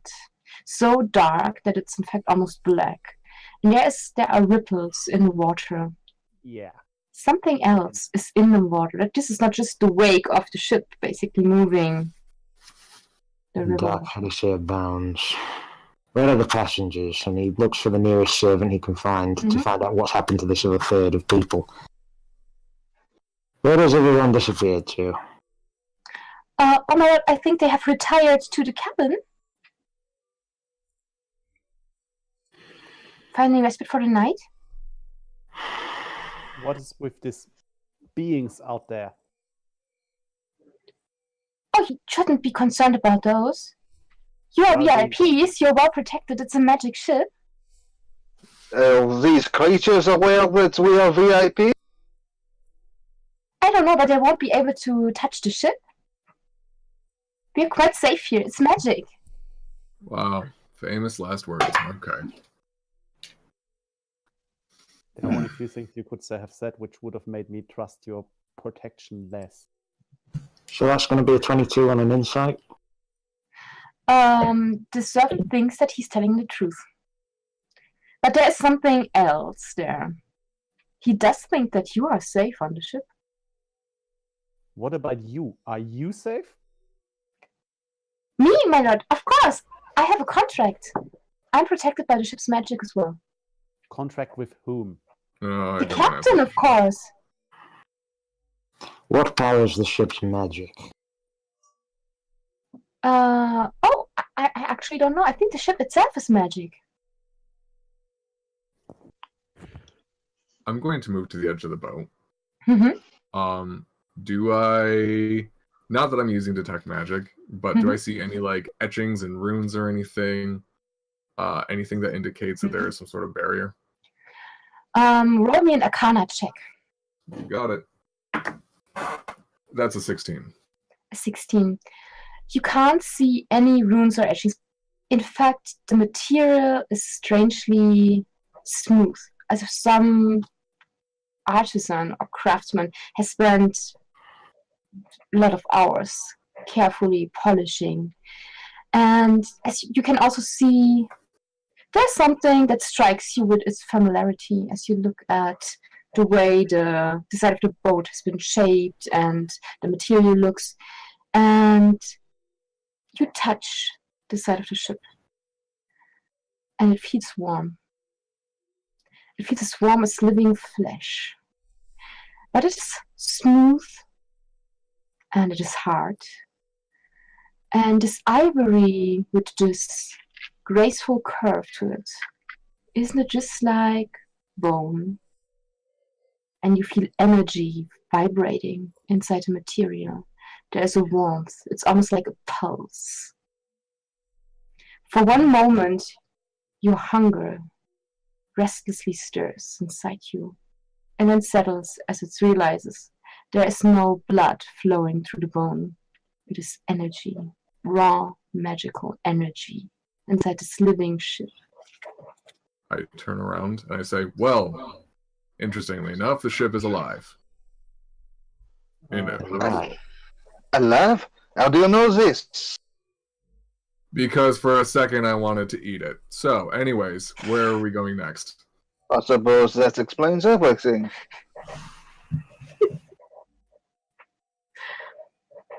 This isn't a ship, a party cruise. This is a chattel transport, bringing us gods know where. I grabbed the servant. Vampire. You grabbed the servant? Yeah, I grabbed the servant by the throat. Wait, Where would- did you bring us? Oh, hold on. Where are you taking us? A vampire? My lord, are you not satisfied with our service? But you need more wine. I step in front of him. I need answers. Now. What answers? I Where step in. are you taking us? And stop gossiping about a surprise. I'm not interested in surprises. We're going down the river. What is at the end of the river? Your final destination. Which is The port. whose Where you will port? disembark the ship. Yeah, and its protection ends, right? Indeed. Yeah, I thought as much. Let him go. I step towards him and I say, you're probably not going to want to do that too many more times. Indeed. They have- certainly do not. They have contracts. We're safest not harming anybody that belongs to the ship. He's still intact, mostly. Yeah. But if you're the type of person that I think you might be, because I'm getting a similar drift from you as I do most people I work with, there is a particular point where everybody punches back, or bites back, or stabs back. We don't want to push the only protection we have away. Don't you We are- worry about me. I'm a man of the law. There is no law in Barovia. Whatever There's that only... is. You're not in Barovia. Oh, right, you sit on the edge of Barovia. Okay, great. Wait, this ship doesn't take us to Barovia, does it? Hold on. What is this, Barovia? I have never heard of such a place. Alright, imagine a very sad person took a very large shit in the Shadowfell and then decided to live there. That's what Barovia is. What is the Shadowfell? God damn. A very, very bad, dark place. It's the opposite of everything that you are, because I can tell you just radiate light and nice smelling like cookies or something. I don't know. I'm getting hungrier and stressed, and I don't need this right now. Shadowfell is bad, and it's all it's ever going to be is bad, and Barovia is the worst in it. There is only one place of refuge in the Shadowfell, and I don't think we're headed there. because that would mean a very, very bad thing has happened. Well, I haven't been paying attention. So, are you saying that this is no mortal place? No. This is no place we can reach by? Nope. If we're on a river, they use the term final destination. I have an idea. I don't like the idea because that's way too poignant for everything I know. Yes, that is what you meant with all the questions. Yes, you think we are heading towards the afterlife? Yes. That's what I think. Alive? Oh, Because I bleed, and dead people, in my experience, don't bleed. Yeah, but weird, toppenny, halfpenny, fucking magic, that's all. Magic is complicated all the time. Oh la la, this is not good. Oh, if that was my brother, I swear to God, I told him I was no threat to his throne. I do not want to be here anymore. Oh well, now you're catching on, thank you. You mentioned a Good of port. Where exactly is this port? The Straven points at his chest. Down the river. What land is it located within? It is on the crossroads of different lands. How do we go back? You can go to everywhere from there. That is the good thing about the final destination. So we can go home if we get to the port? I don't know exactly where you go. I haven't left the ship in a long time. Doesn't that sound just peachy? You gets it. Well, either way, it is obvious this peasant does not know a thing. So I suggest we simply stop hassling him and perhaps see what awaits us. Unless anybody has any idea of how to get off this boat, or even if we should. We need to find the captain again. Can we collect our stuff first? You seem to have picked up a bow, and I have a few things I could heartily use against that over there. I gesture towards the servant. Any of these guys will straight away. I can show you, yes, my lord. Casper's going to look towards the masked one. He says, "What about you, Smokey? Are you coming too?" No. And he doesn't say a word, but he gestures towards the servant. Where is my equipment? I need your cabin number. And he quivers slightly. If you don't remember it, my lord, I can... May I? And he doesn't move. There's no yes, there's no, it's just still. And his fingers slightly shiver as he touches with a quivering finger the locket, and then, oh yes, and then Genesis, and oh, your rooms are right beside each other. Follow me. What a surprise. Tackle shoots a glance at the human, but doesn't say anything. Anyone else wanting to come? Yes, I will want to change. Okay. And you, Maki? I will accompany the lady. I have everything I need on my person, but she will need some protection. Very well then. And you, my lord?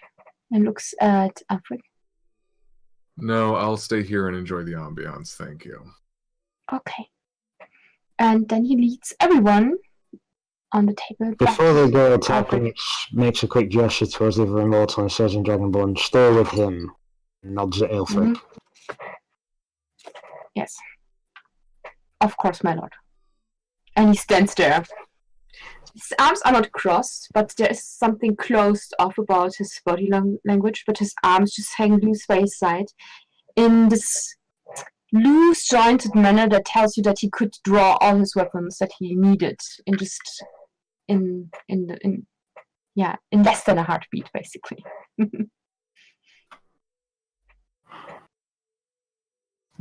Onto the cabins. As they leave, Alfred just kind of taps on the table and looks at the remaining Dragonborn retainer and says, "So, vampire war, huh? How do I get in on that?" No? Okay. Never mind. As you tap the table feels warm underneath the damask, underneath the clothes. Nope.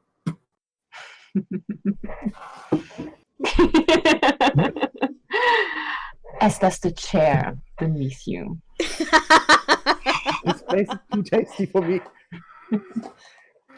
May as well be on a goddamn boat made of chocolates. Don't do that to me, man. Too, now that you guys are laughing, fuck. You did. Wait, time? So the servant leads the others away, and the crowd has thinned. The herd, I could say, has been thinned out. So it's easy to maneuver through. And you are being brought back to the same familiar door you have entered through before, Amy.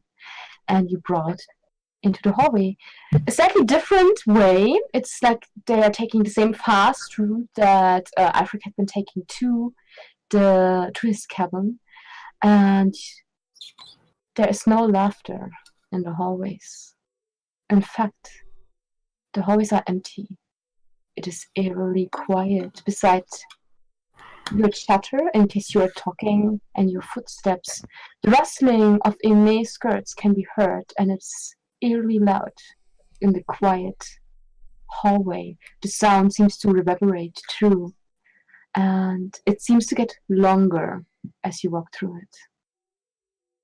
I'm trying to make sense of the layout of the ship. Finding my bearing. Okay. Just roll me a survival check to see how good you orient yourself.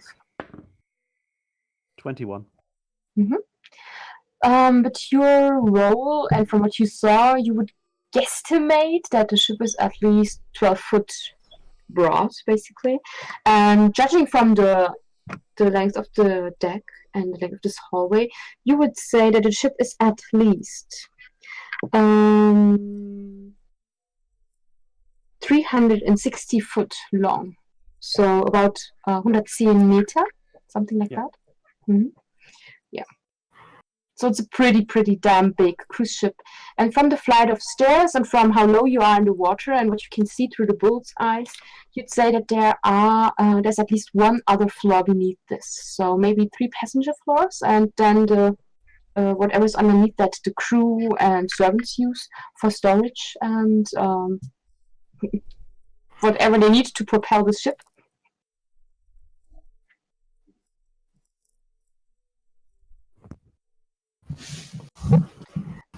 By the way, there are no candles here, but there is still light. It is as if the material that the ship has been wrought out of glows with its own radiance. This ship creeps me out. Nothing here is normal. Out. Normal. Hisses your voice down the hallway. You turn around the corner, and very far away there is a sound.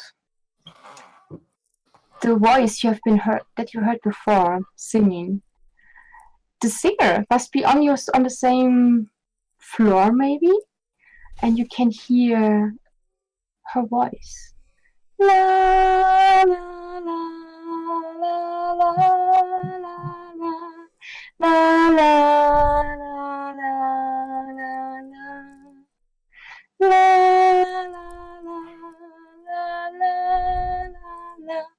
It goes on, and it never goes farther away or gets closer. It's always the same, almost as if the singer is leisurely striding behind you, singing in your ear.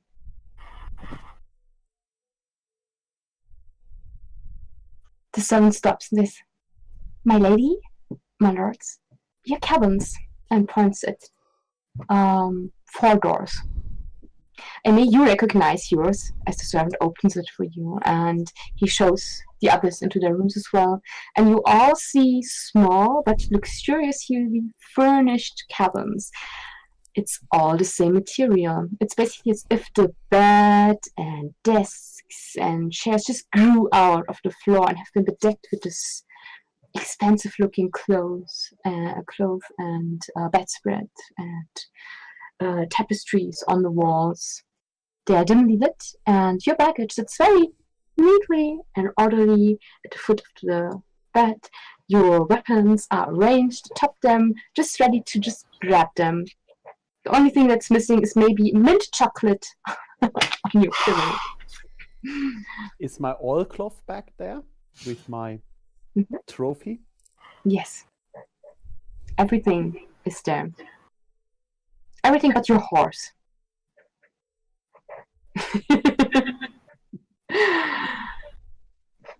Casper's going to look over everything. He looks almost satisfied, but then he frowns and shakes his head.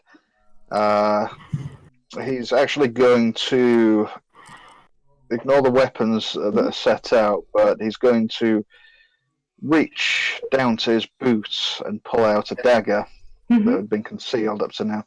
He's going to just go around and just test the walls, just stab them, take chips out of them. Is there anything unusual?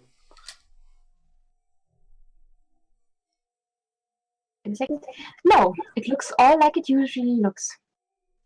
Just your equipment.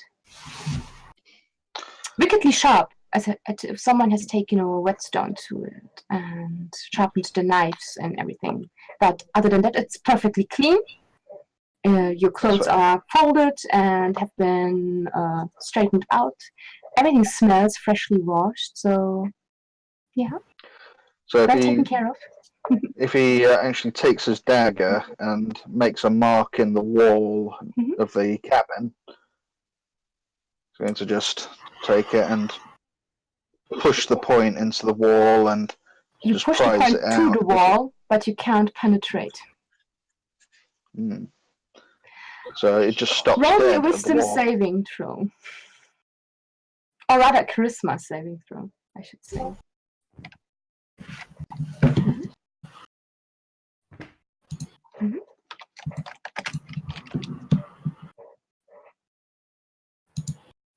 A 17.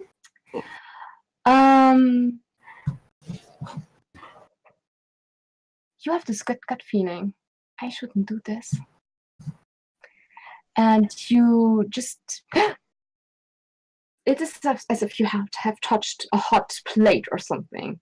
It's this instinctual reaction of just getting away from something that's going to hurt.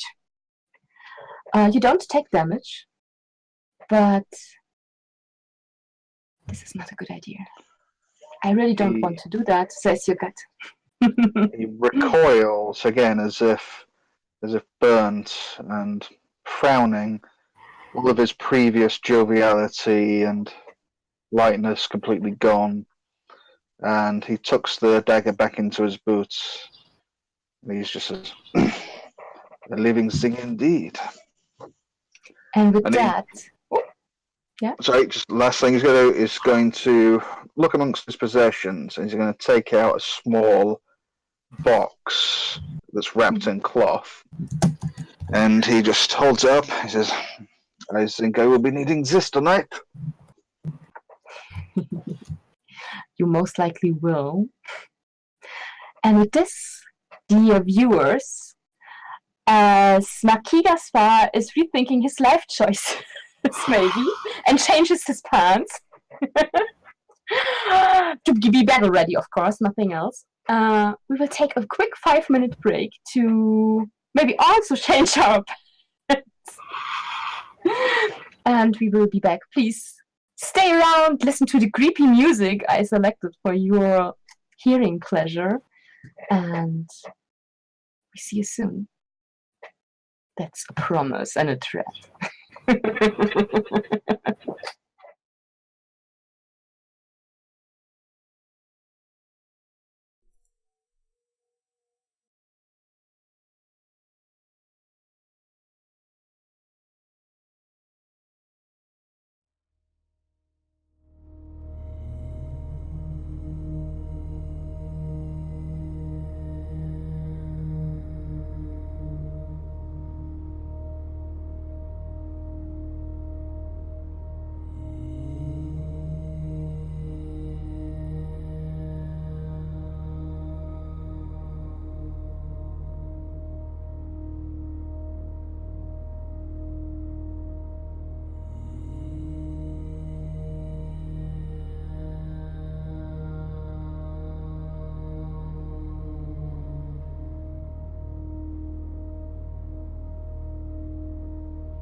Welcome back, dear spectators, my dear players.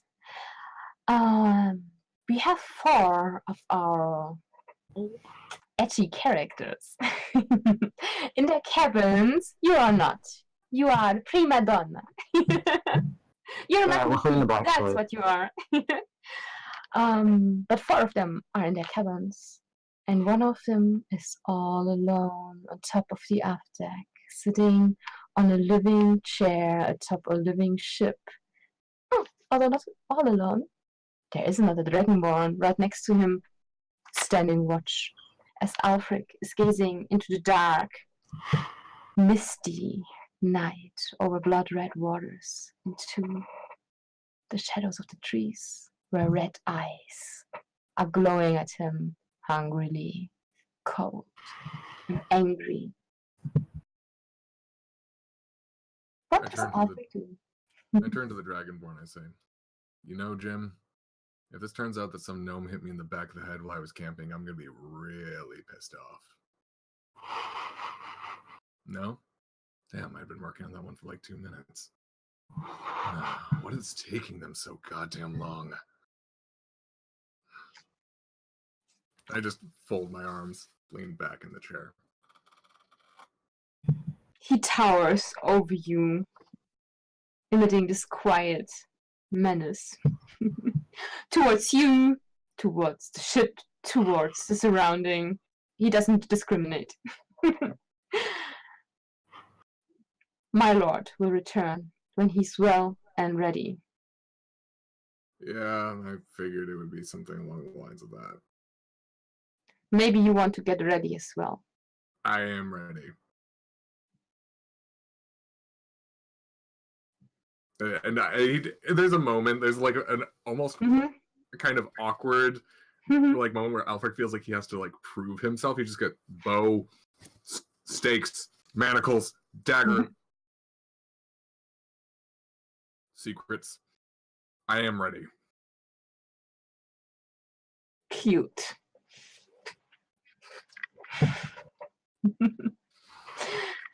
And the Dragonborn is watching out over the water.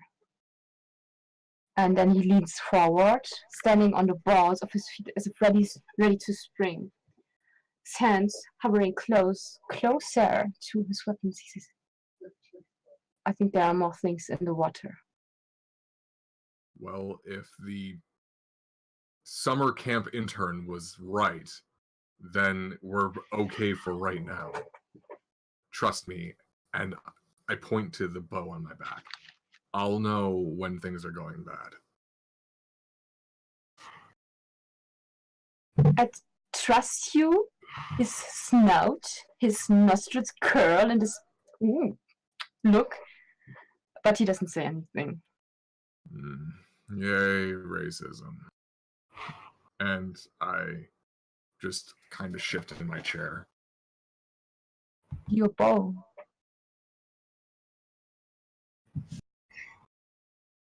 There is something. It is just at the edge. There is a ping, one might say. And that I stand up and throw the longbow into my hand and hand back to an arrow. Okay, remember that thing I said 3 seconds ago? You might be right.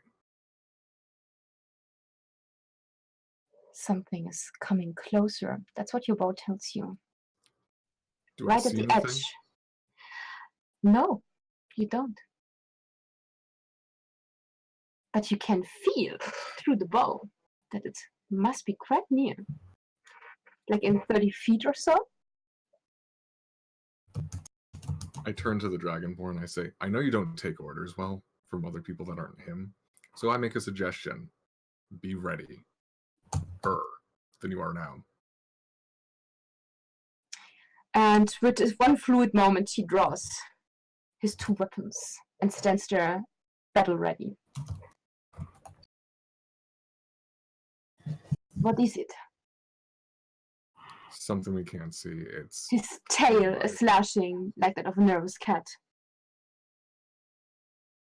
And he looks up. Well, Huh. I have good news for me and bad news for you.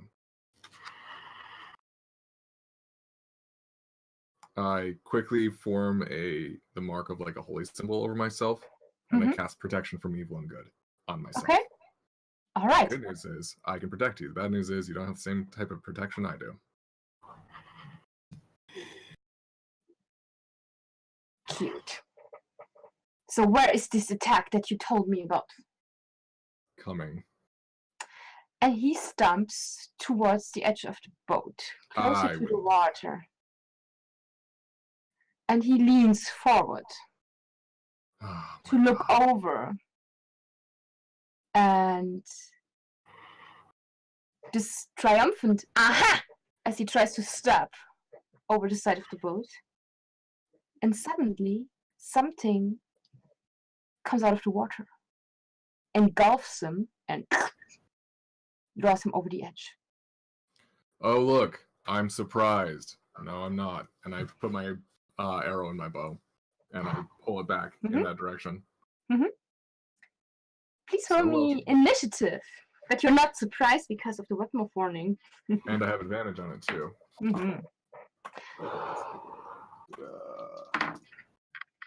That's going to be a hot 19. Very good. And you go first. Okay, I don't see anything yet. You see black tentacles dripping with blood, engulfing the Dragonborn and drawing him over the edge. All right. If I can take a shot at one of the tentacles, I will. Yes, sure. Go ahead. That's going to be an 18.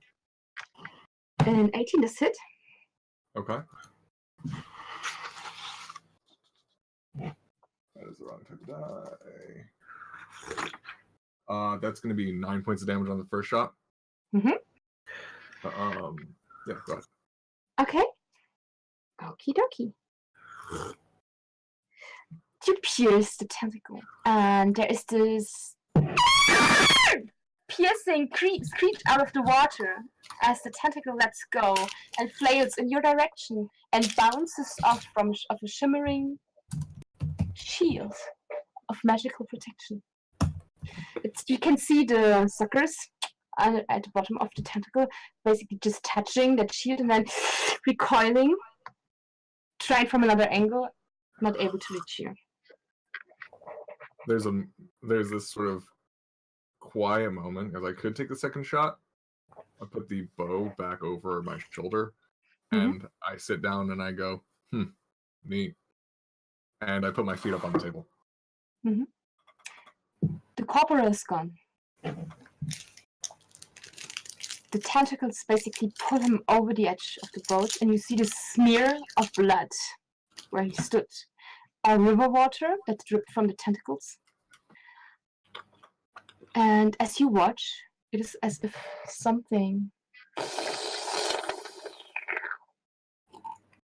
sucks the blood into the bone of the ship. And it is perfectly ivory again. It is as if nothing had happened. There is no scratch on the side of the ship. There is no smear. Nothing. And it is eerily quiet. As I see the blood get sucked up into the ship, my eye twitches. I'm like, nope, not hungry. Not hungry. Not hungry. Not hungry. You're sure as hell not biting the ship. Not hungry. It is eerily quiet, but for one thing, there is a voice. It is as if someone is standing behind you, leaning over you, and a warm breath is caressing your ear as you hear the lullaby that the others heard when they were going down the hallway. This soft la la la la la la la la, and it goes on and on. It feels as if someone's breathing down your neck. I slowly just cast my eyes over my shoulder. So, and just turn around and see if there's anybody there. You are all alone. Yep. Normal day for me. Hooray. But as you turn around, the voice wanders behind you, basically. It's always the same distance to your ear.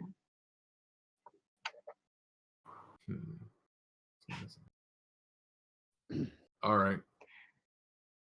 Alfred just sort of nods, takes note of it. Mhm. He's going to get up, walk still basically squarely in the center of the shed, Mhm. nowhere near the edge. Take about 5 paces forward.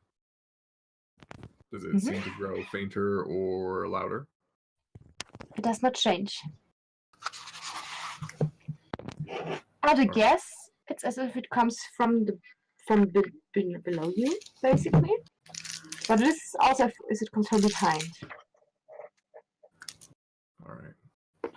Good to know. I'm going to just kind of go back to the table, sit down, and wait for the rest of them to show up and come up with a damn good excuse to tell Tarquinax what happened to his guy. All right then. We switch to the rest of the party. You have been able to change your gear, change clothes. How do you look like? What do you take with you? How do you change your clothes? Are you in armor now? Remy. Well, I put on a war pieces of leather armor. I place some greaves and braces on my arms, reinforced with metal, and I take out a contraption I strap to my back, which has a gun stock, but is otherwise very, very compact. Doesn't look like a normal gun. And I place several potions and other things which were missing in my bags. Otherwise, I look pretty much the same worn appearance as before. Okay. And how does the prima donna look? Well, Alvin looks completely different now. She's taken off the wig, she's cut herself out of the dress. She's changed into heeled boots because she's not practical. Leather pants, a corset, a shirt, and a long coat. Her hair is flaxen. It's light and blonde, and she's tied it up with a big blue bow just at the nape of her neck. And she's strapped crossbow bolts to her hips. She tucks a dagger into her boot, and she takes a light crossbow because she doesn't do heavy things. And she attaches it to her belt. And then she's just kind of like got pockets where she's just tucking in things that she might find useful. Oh, and she's washed her face clear of makeup. Okay. So no wig, no makeup. And geared up, basically. Yeah. Oh, she's holding her zither. She doesn't go anywhere without that. A very different looking woman, basically, comes out of this room. She's at least 4 inches smaller now because height difference of high-heeled shoes and wig. Yeah. You also at this. No, let's first do the others. How does Lord Happinux look right now? What are you getting out of your room? You had been wearing your armor and had some of your weapons with you, the katanas. Correct. He'll have the scimitars with him anyway. The only thing he'll have picked up from his room is a small gem which he'll have secreted on his person, and a crossbow that he'll have put into a sheath upon his back, with a handful of bolts strapped to various parts of his person on the upper arm, upper thigh, and so forth. If the Talon has returned, with or without his halberd, I'd be interested to know if the halberd's in the room with Tarquin. It is. It's standing there, leaning against the wall, looking totally inconspicuous, but also very weirdly looking against this ivory-colored wall. And the Talon himself? It's not here. He'll eye the halberd for a moment. Leave it where it is. Make me a perception roll. Yep.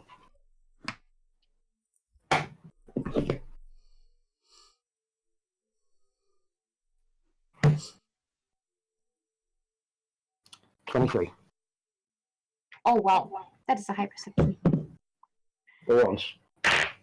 The rug in front of your bed, the edge has been turned over as if someone stumbled over it. Or was dragged over it. There is one of the weapons of your talon lying there. And you do recall there was a draft in the hallway. When you opened the door, you felt this draft basically of air.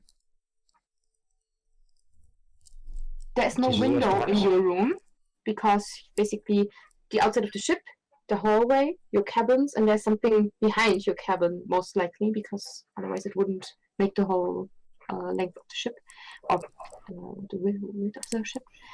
But as you opened the door, there was this sharp gust of wind.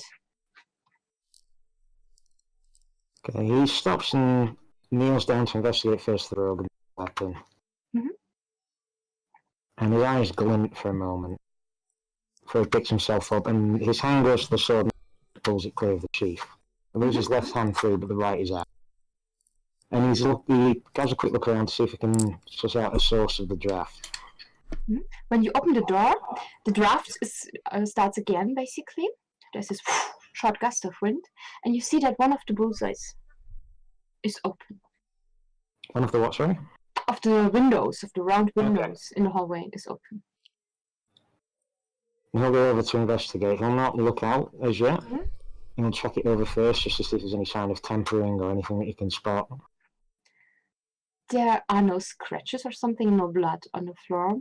The rug looks slightly dragged towards the windows. It's just a minimal difference. There is no edge or something, but it just is, instead of being this perfectly straight, there's a slight movement, basically.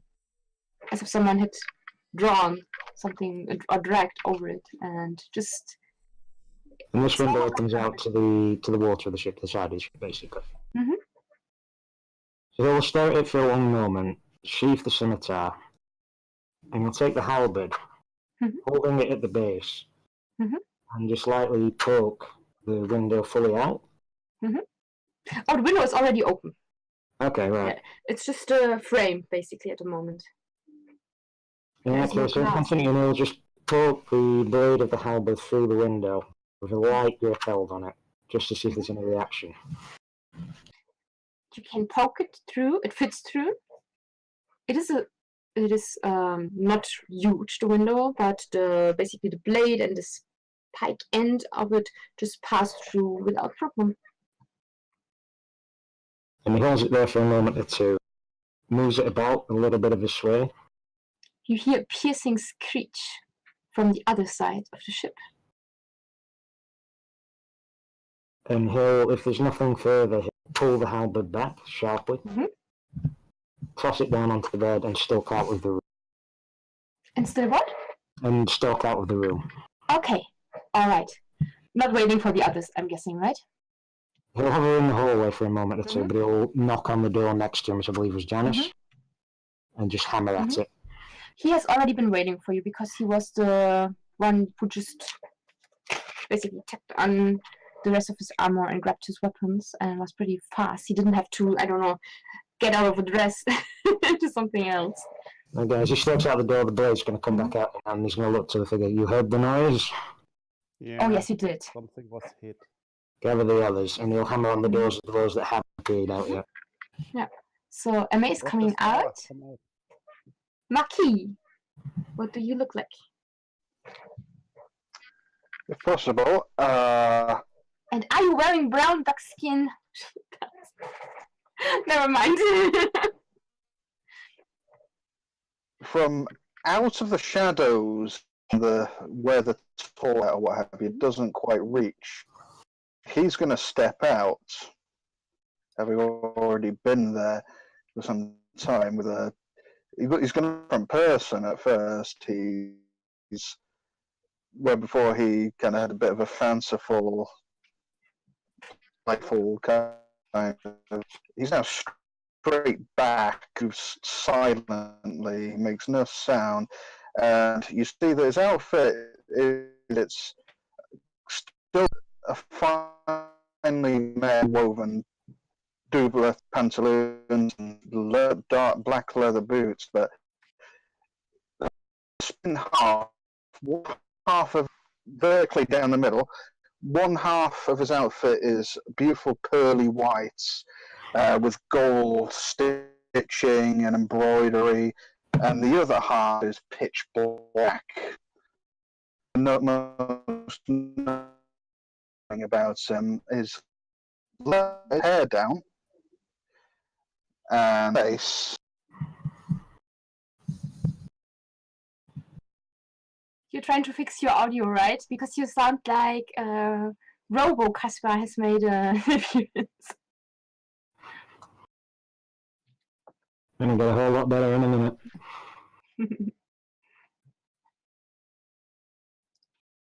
Ah, okay.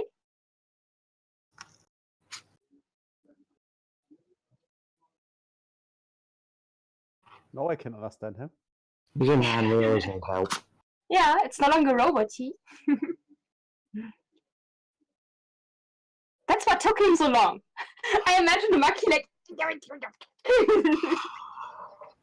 How does this stupid thing go on? Where is the servant?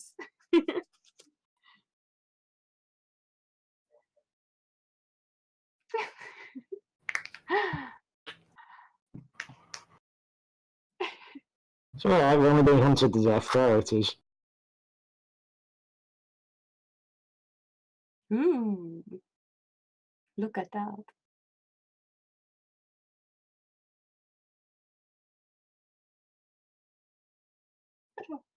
That was a deep sigh. My phone has been an absolute nightmare. Aww. Anyway, it But fit you 2 sound much seconds better ago. now. Excellent. And, yep, this masked man that emerges. It's quite obviously still him, but again, he looks completely different.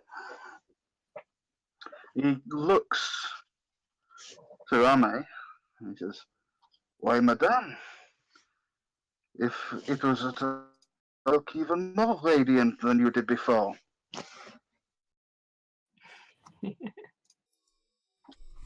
This old thing.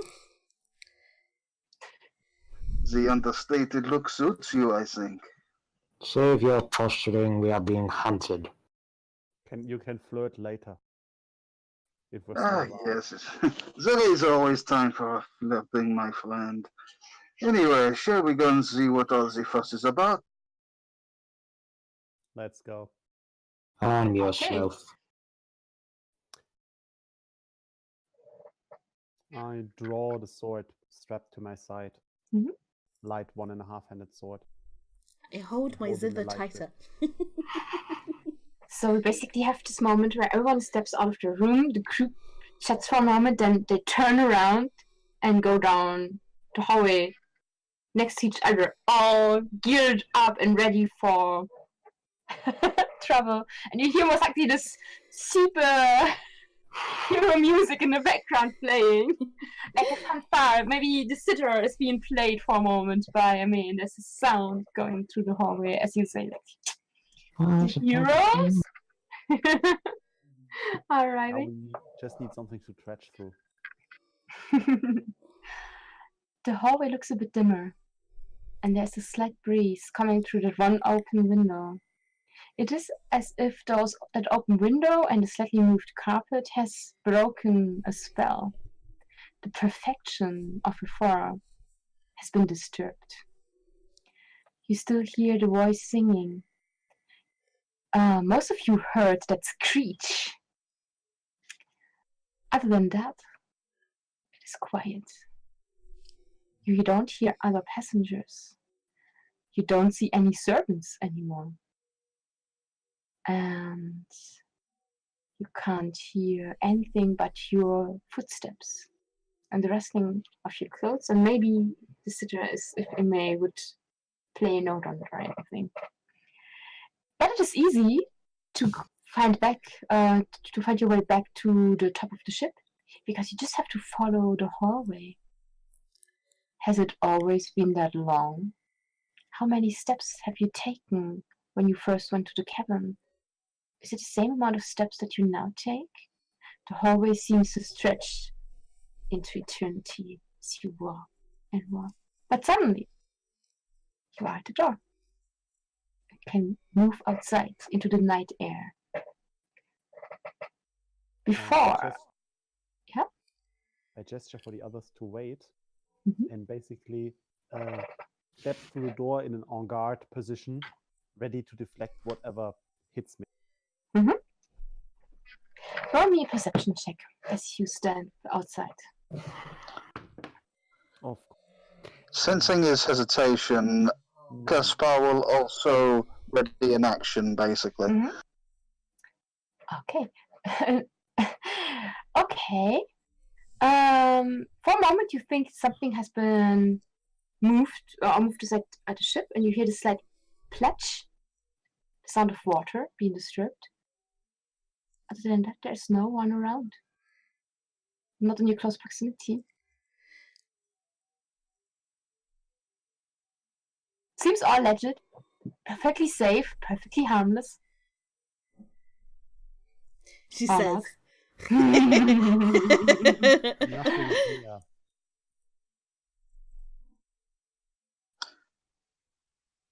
Where's Alfred?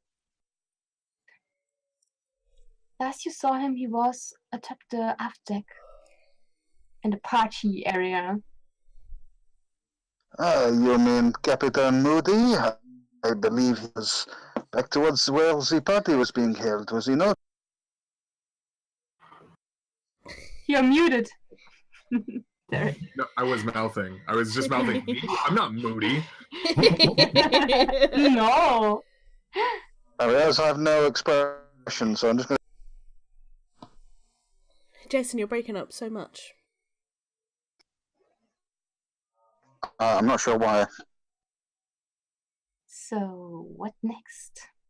Will you stand there in the door, or will you continue I move moving? on towards Alfred. So, up the stairs you go outside of the ship. Are the others following? Yes. Yep. Yeah, we're all here. Okay, and already. You see those empty tables and an empty dance floor, an empty stage. Only one person is left on the deck, and that is your traveling companion, Alfred Frey, sitting there on his chair with his foot on the table, if I recall correctly.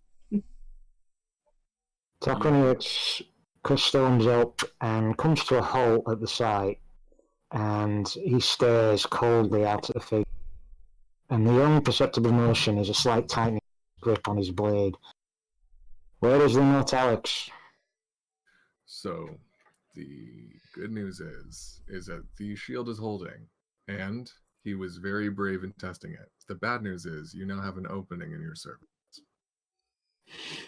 And there's a puff of smoke, and I did warn him, but he was brave and valiant to the very end. a fool. Good. Then I won't insult you by saying, yes, you're absolutely right. I would recommend picking someone better next time. Here's the second. Talon has fallen as well. Unfortunate, but also oddly convenient that it's all just us left. Mm-hmm. There's a sound of gushing water. Your bow is warning you. There is a fountain of blood-red river water spraying over the side of the ship. And amidst the fountain, yes? Is this nearby, near to us? Oh, yes. Yes, it is very close by. Casper's going to actually disappear. Mm-hmm. How high is the sort of the roof of the ship? Of the actual sort of main structure of the ship? I mean, you are pretty at the end, towards the stern, right? the end of the ship. There's another deck going higher where the helm basically is placed, and that is basically another flight of stairs up. It's about, you say, 5 to 6 foot up. No more. No, it's more like 10, 12 foot up to the next part of the ship. Yeah. So At he the end of the can. dance floor. But he can climb up there quite easily. I Oh take yes, it. no problem. No problem whatsoever. As quick You as a could also flash. climb on the stairs, on the stage, if you were so inclined. He's whatever's highest. He's going to instinctively climb up to a more observing position, and again just sort of blend into the shadows, whatever shadows there are. Okay. You can do that without a problem. Roll me a stealth check to see how well you hide in the shadows. As this is going on top, and this is going to rip the left hip and puts the blades down at his sides and gives a quick and practiced flick of his wrist. Long tassels that are attached to the hilt of the scimitar suddenly wrap themselves around his wrist. Okay. So a bit God of War style, basically. Kind of, yeah. It's more to provide extra grip and prevent the weapon from flying from his grasp. Without a problem. You see this wave of blood red water, and it basically, it's like there's this wave and it spews out the corporal, and he lands in fetal position, looking slightly gnawed upon on the deck.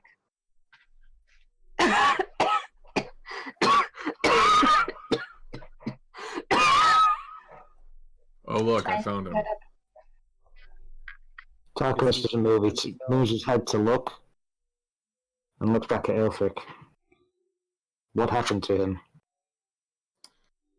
A giant pair of tentacles reached up and grabbed him, pulled him below deck, which was weird. I didn't know that someone could survive underwater that long. That's a neat skill. And the two blades come out, and Tarkus drops into a fighting crowd, both blades held at the ready, and just watches the corporal for any sign of aggression. The corporal, if you look at him, see that the silver chain around his neck and the locket are softly glowing. The ship, however, sways suddenly, and you see that this time the water is not just sucked in. There is this puddle, and it's like it's corroding the material of the ship. And as there are edges appearing in the smooth surface, it begins to crumble away. Part of the siding of the ship falls just into the water with this loud flutch sound, breaking apart, and you see tentacles reaching over the side of the ship, trying to reach for you. And also, pieces of the ship's material seem to float in the water on top of the deck. And as you watch, they start to coalesce together. And for one moment, you think like, oh yes, it's going to rebuild itself, because the chair righted itself, right? But instead of rebuilding itself into the smooth siding, it basically goes up. It's like the reverse of a candle melting and looking in your direction, and a rudimentary face appears, and think mummy and the sand as the face appears, but in this red water bone pieces structure. And I need all of you to roll initiative. And you felt this coming, Alfred. Oh yeah, did I? I got a nat 20 on initiative, putting me at 24. 15?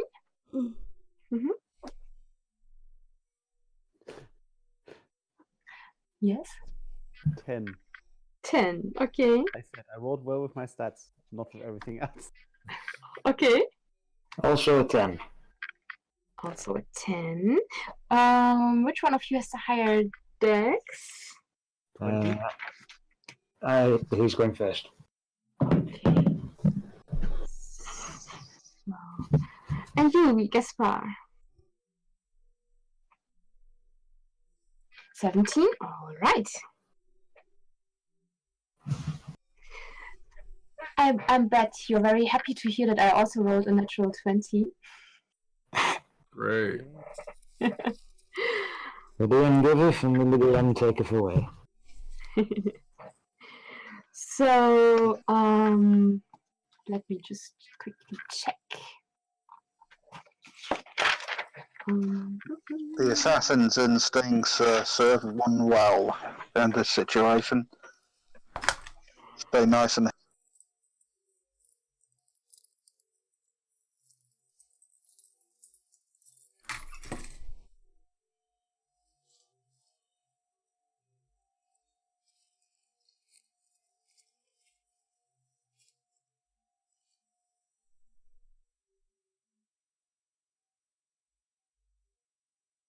Very quiet all of a sudden. Oh, Tahina Tahina's muted. muted. yeah. I can't tell if she's talking. Sorry! Yes, you can almost not see it, right? I go first. I just quickly checked your character sheet, Alf, and my little monstrosity is going first. And it is going to, isn't that nice, right? It is going to, basically this mixture of bone and water is moving like a wave towards all of you, towards the table. And it is going to first attack Alfred. But, oh yes, you have not changed anything with your AC, right? The 13 still Nope. stands. 16, So, yeah. so I will hit you. Great. And it is basically going to engulf you for a moment. This shreds of sharp bone. And I'm going to deal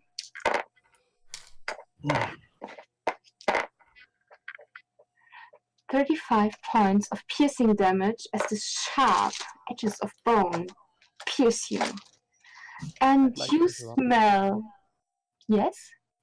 I'm going to use my reaction to interpose my sword between him and the attack using the death enforcement skill. To Okay. reduce the damage. I'm so happy I wrote that. How much do you reduce it? Tell me. 11. 11. Oh, So thank you. 24 points of piercing damage, and the strong smell of blood is suffocating in the air. Your own and that of the river water. Okie doke. With a free action, I curse. How do you parry water? You're exceptionally gifted.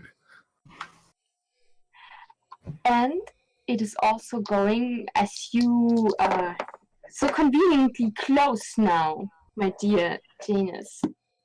There is like a claw forming in this mass of bone and liquid, and it's slashing out at you and trying to rip your arm inside itself as if it's trying to swallow you. But it's not going to hit you. It is with your quick movement, you just back underneath and untangle your hand before it can reach you. And Alfred, it's your turn now. Okay. It's just hovering menacingly over you, and the smell of blood, as I said, is thick in the air. In sort of the same movement, Mhm. so I hadn't drawn the bow actually. I reach into my coat, Mhm. and I pull from the harness a folded set of two blades that I whip around, and they snap out into a double scimitar. Yes. Bonus action, I am going to use my Slayer's Prey to mark this thing. Mhm. And I'm going to make 2 attacks at it. That first one's a 9, so that probably doesn't hit. Second one is a 19. That does hit.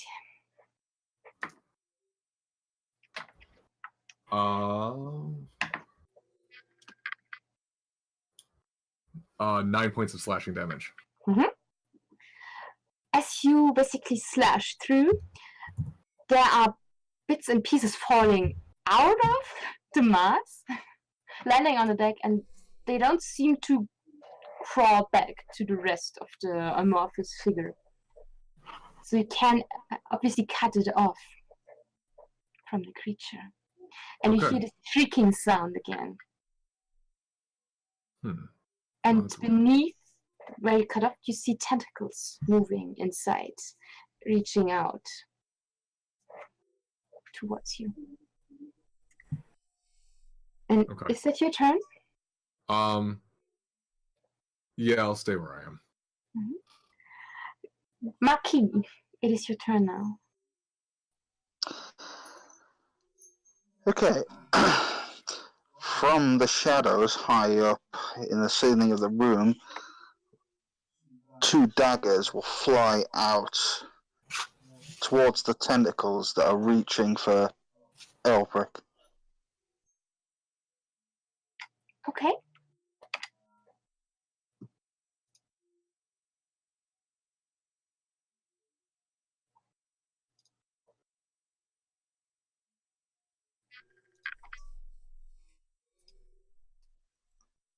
The first attack will be a 21.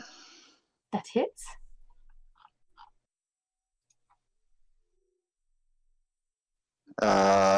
Just 2 points of damage for that. Okay.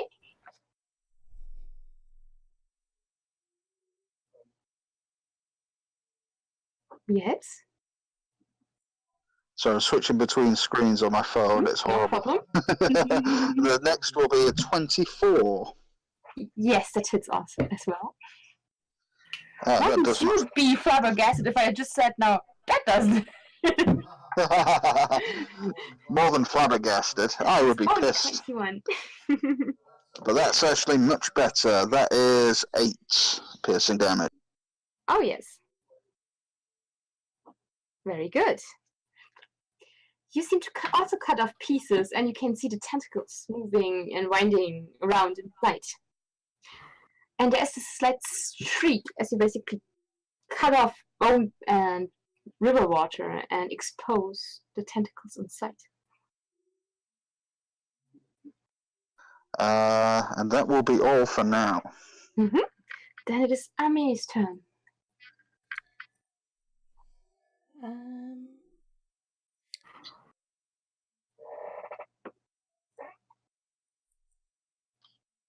So bear with me. No problem. One action. What's this? Excellent. Okay, so I strum my instrument. It's just one horrid, sharp note, and I cast Shatter Yes. upon the creature. Oh, yeah. I need it to make a Constitution saving throw, please. I will do that gladly.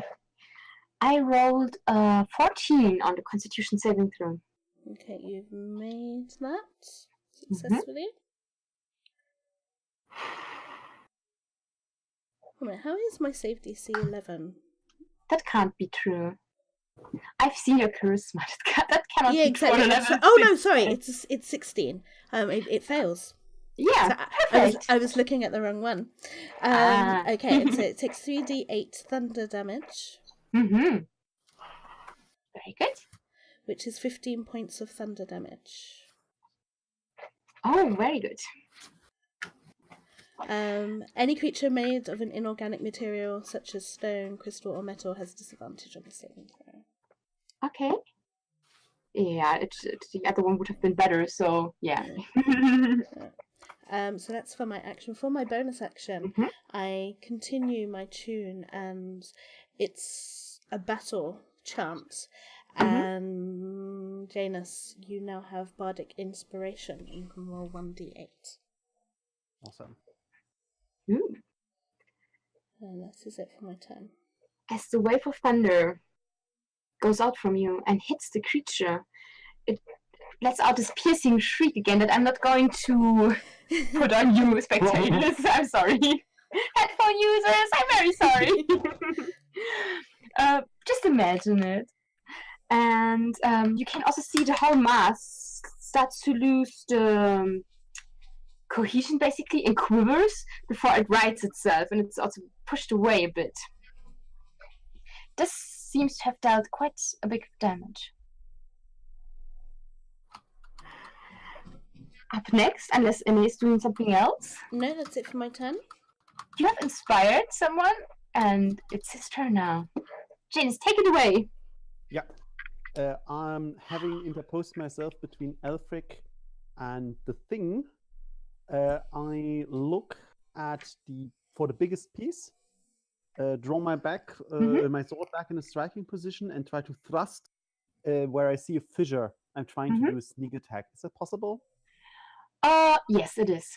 Okay. I'm going to use the bardic inspiration for the attack roll. Go ahead. That would be 26, 35 to hit. Yes. God. You miss. You hit right. You missed, we're all doomed.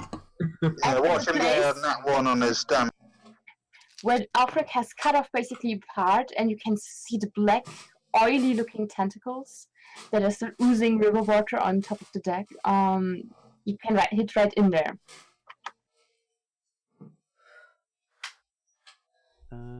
22 damage. Wow. Very good. There's another piercing shriek, and you start to see the creature drawing away from you slowly, as if it's recoiling. Anything else you want to do? There's a piece of tentacle falling to the ground, quivering at your feet. I don't have anything else to do. I can't. Bonus action. You've done your job. Okay. I have a bonus action if I miss. My lord, Technics, it's your turn. You have been born for this moment. It's the heat of battle. Yeah, you'd think so. The rules disagree. The roll disagrees? Yeah, it's the whole sequence of not ones and twos, unfortunately. So Technics makes a motion and starts slipping into... It's like a dance, a whirling maelstrom of blades flying right here and everywhere. And although it's showy, and although it seems to almost connect a few times with the water, it just riffs back on each and every single attempt. It looks showy, it looks distracting, but that's about as much. You stab into the water, but never hit anything solid inside it. You're not cutting anything off. It looks pretty, but it's not very effective, unfortunately. And with that, it's the top of the round. Dungeon Master's turn. And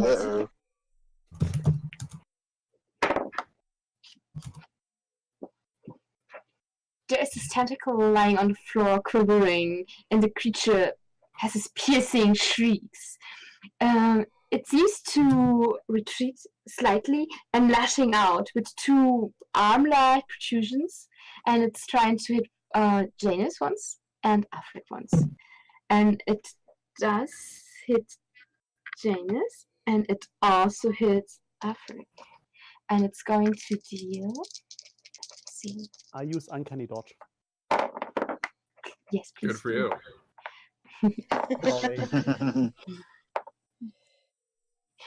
20 points of damage. Uncanny Dodge halves it, I believe, right? Yeah. So it's 10 points of slashing damage as very sharp bone fragments slash through you. And 22 points of slashing damage for Alfred. Oh, nice. As you're basically in this maelstrom of bone shards that engulf you. In this Should have thought I arm. protected you, sorry.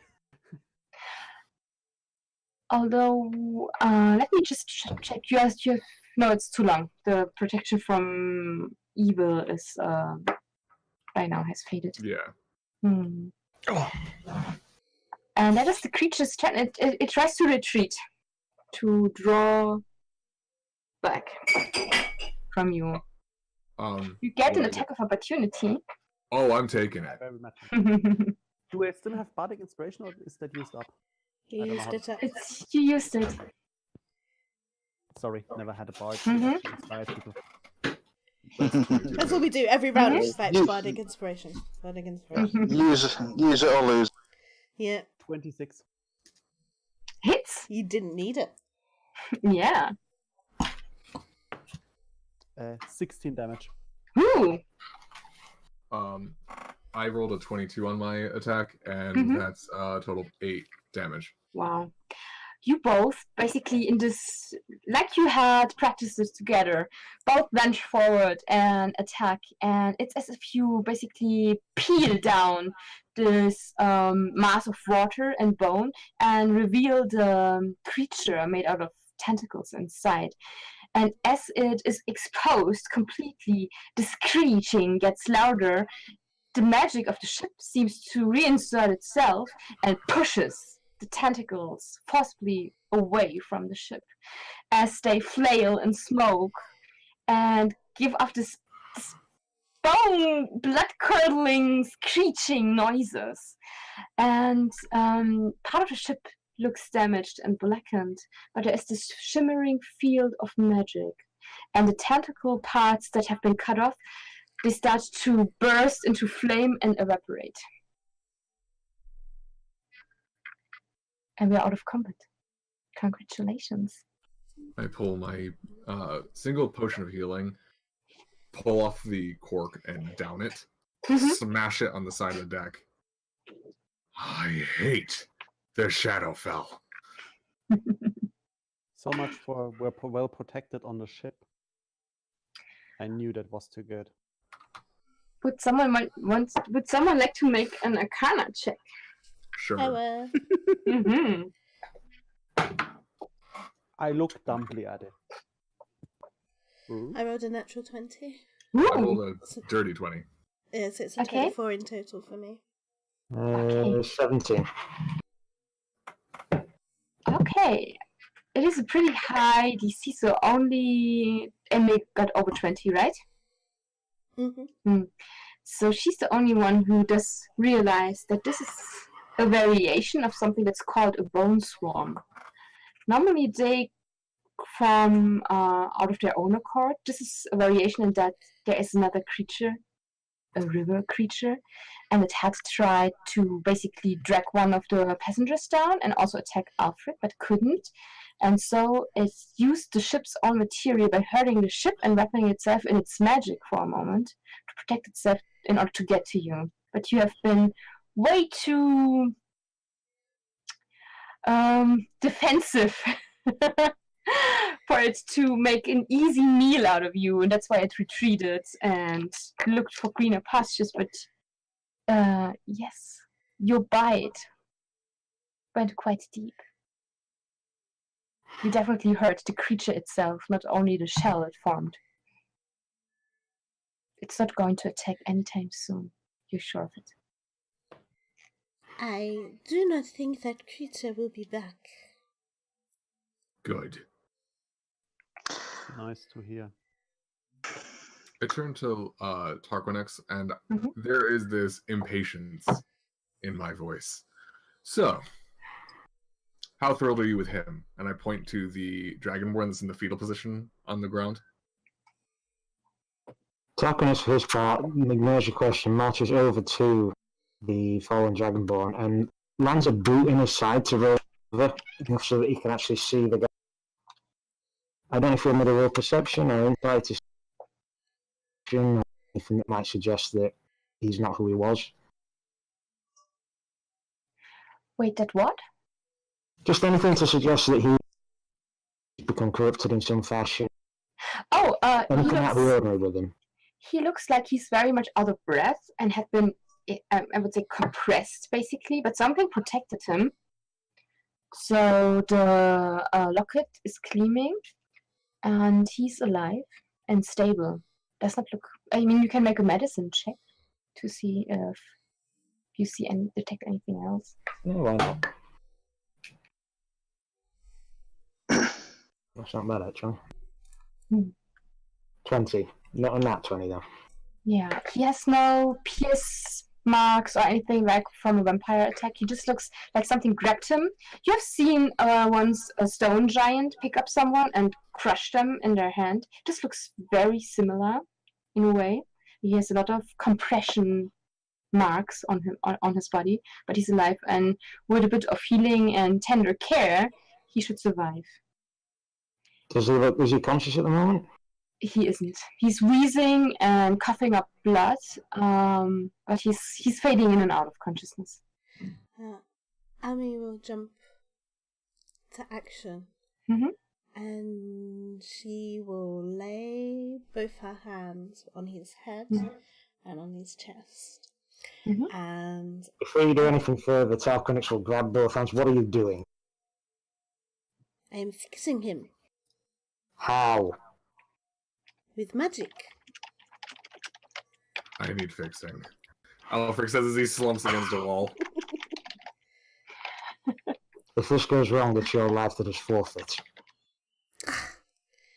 I'll silly eat her lizard. myself. Can you let go of your hands after a moment of hesitation?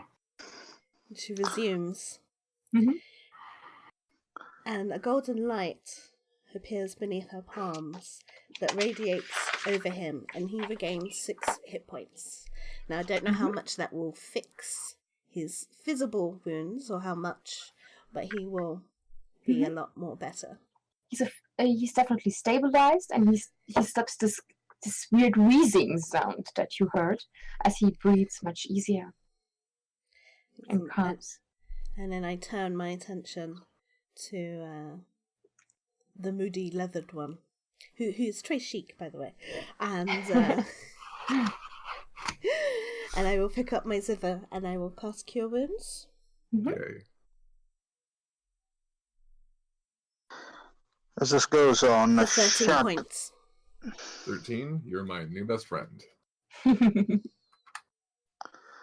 As this goes on, the shadow will drop next to Janus, and Caspar will dust himself off and casually stroll over, and he's going to say, "You fought well for a man of the law." That's what I do. I take out the trash. Mostly 2-legged ones. That's a good way of putting it. Usually, these lawmen, they are so slow and fat, but you are different. You are... Think of me as the dog who hunts the wolves attacking the herd. You know, I know exactly what you mean. He says, and he sort of tips his mask, and he wanders up to Aefric and says, "It's just as well you hate this Shadowfell. It is much easier to fight something you hate." Yeah, I hate a shitload of things. And as Alfric says that, there seems to be this odd lurch. It is still night, but it's kind of lighter suddenly. It is the river water. It's no longer as dark red. It's more crimson now instead of almost black. As you look around, but everything seems like it's in slow motion, but also moving very fast in this odd dreamlike quality. The black trees with their moss dripping down into the water transform. They seem to be more erect suddenly. They look ivory themselves, like bones, forming. Is it a tunnel? It is as if you're moving suddenly very, very, very fast through this tunnel of a ribcage towards a skull-like structure. Ooh. And the skull opens its maw, and with that swallows the ship. Everything goes dark around you. You only hear the voice of the singer again. This creepy lullaby echoes through your ears. The la la la la la la la La la la la la la. And on the last note, you open your eyes and you're no longer together. You're lying on cold, each one of you on some kind of cold altar. And for each one of you, a cleric of a fate that fits to your pantheon is leaning over you. Ame sees a cleric of La Thunder who has his hand calmly on her brow, and the worried face of Petra is like, "Are you okay? I scratched up all our earnings from the last show to revive you." As she gives you a hug and kisses your face, seemingly very happy that you've returned. "The stupid battle of the bards, we're no longer going to go there."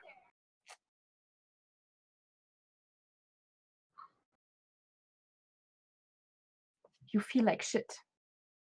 Like roadkill warmed over. You've never been so exhausted and in so much pain in your whole life.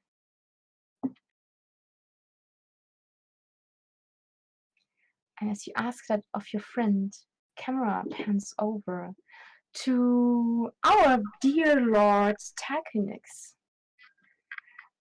A dragonborn cleric leans over you. And it's not a comforting hand on your head. It's basically this paw on your shoulder, and you're basically dragged up, dusted up, and I'm sorry, my lord. It took us much longer than we anticipated. What have the vampires happened? We are still fighting, my lord.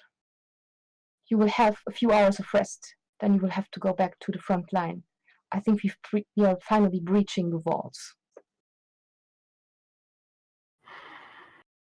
And there's that long puff of irritated smoke coming from the snout of this dragonborn's mask. Where is the Talon? He did not make it. His soul could not be retrieved.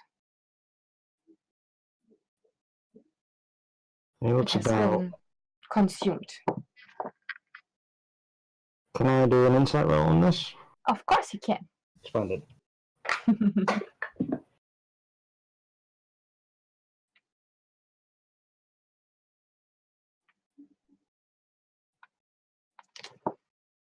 Insight. 17.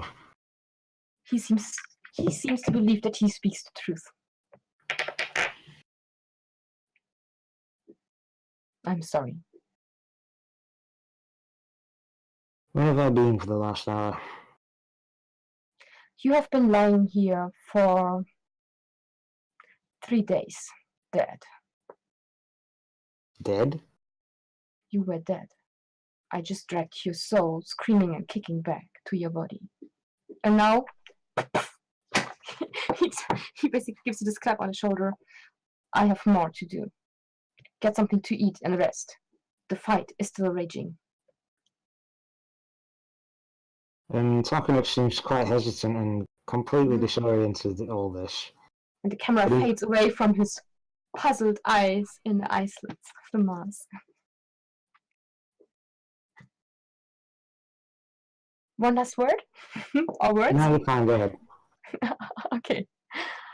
Camera pans over to Janus. His body is also lying on a slab of marble. A cleric of let me quickly think. Torm?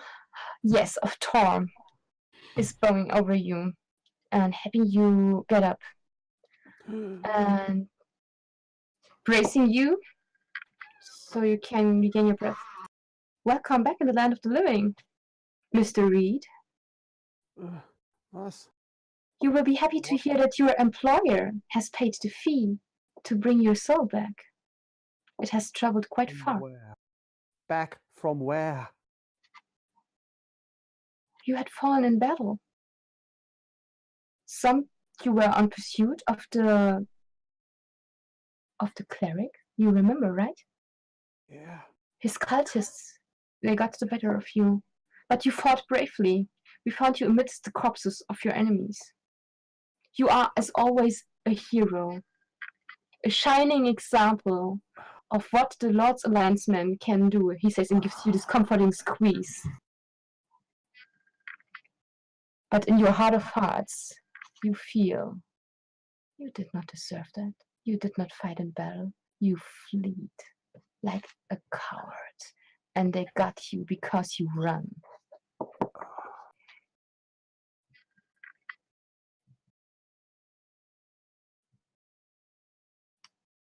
Of course. I will do my duty as Very good, my son. We are all very proud of you.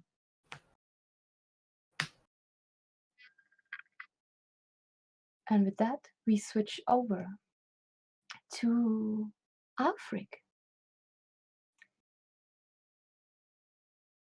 You open your eyes. There's this dark, cramped room. A fellow member of the Night Watch, who's a cleric,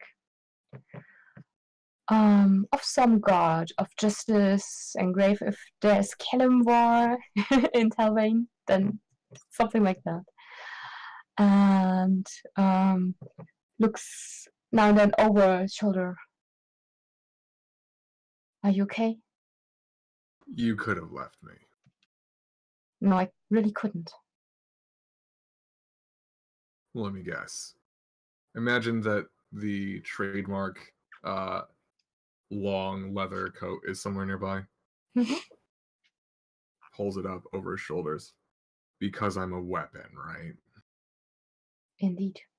And the fight is not over. Yeah. When does it end? When we kill the last vampire. That's gonna be me, right? Just do it quick next time. You will be curious to hear that Lord Frey has been spotted.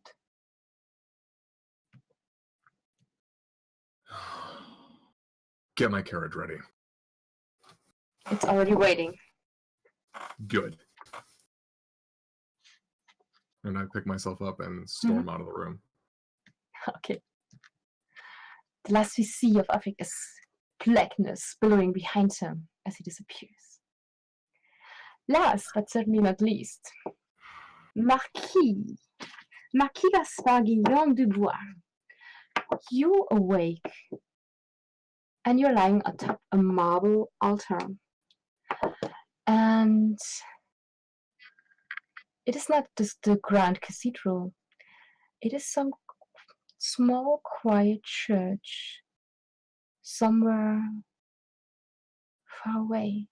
A cleric of Timora is bowing over you. You are in shredded clothes. They are saturated with dried blood. There is this reek in the air. Some of your most trusted servants and one of your contacts are also leaning over the altar, looking down at you and saying, "You have dug too deep. Are you back at the... Can you hear me?" One of them shakes you. "As soon as you can, we need to flee. Your cousin is after you. You should not have dug too deep in family history." They know now. They know who you seek. No. They might have found her before us. We need to run. Wait. Slow down. You mean Your sister? Remember? my sister? And he takes a moment as a memory crosses his mind, a very fleeting, dream-like recollection of a woman with a certain smile that stirred something. But just as quickly, he slips on his mask and he says, "Take the others and move on. I will stay and toy with them for a little while and ensure your escape." you feel horrible. You are exhausted, you're drained, you feel like shit. You don't feel like dancing, with weapons or without. And the cleric has to steady you as you get up. He says, that is very noble, my lord, but we really have to gather our forces now. After all, you're not part of the rebellion. And he smiles at you. The good thing is that serendipity is on our side, n'est-ce pas? And with that, the camera pans away through the mists. And this is where we end our story of dread. Good. I hope you enjoyed the trip down the river. Now I can reveal it. That was the Styx, my dears. And your final destination was Ribcage. Splendid.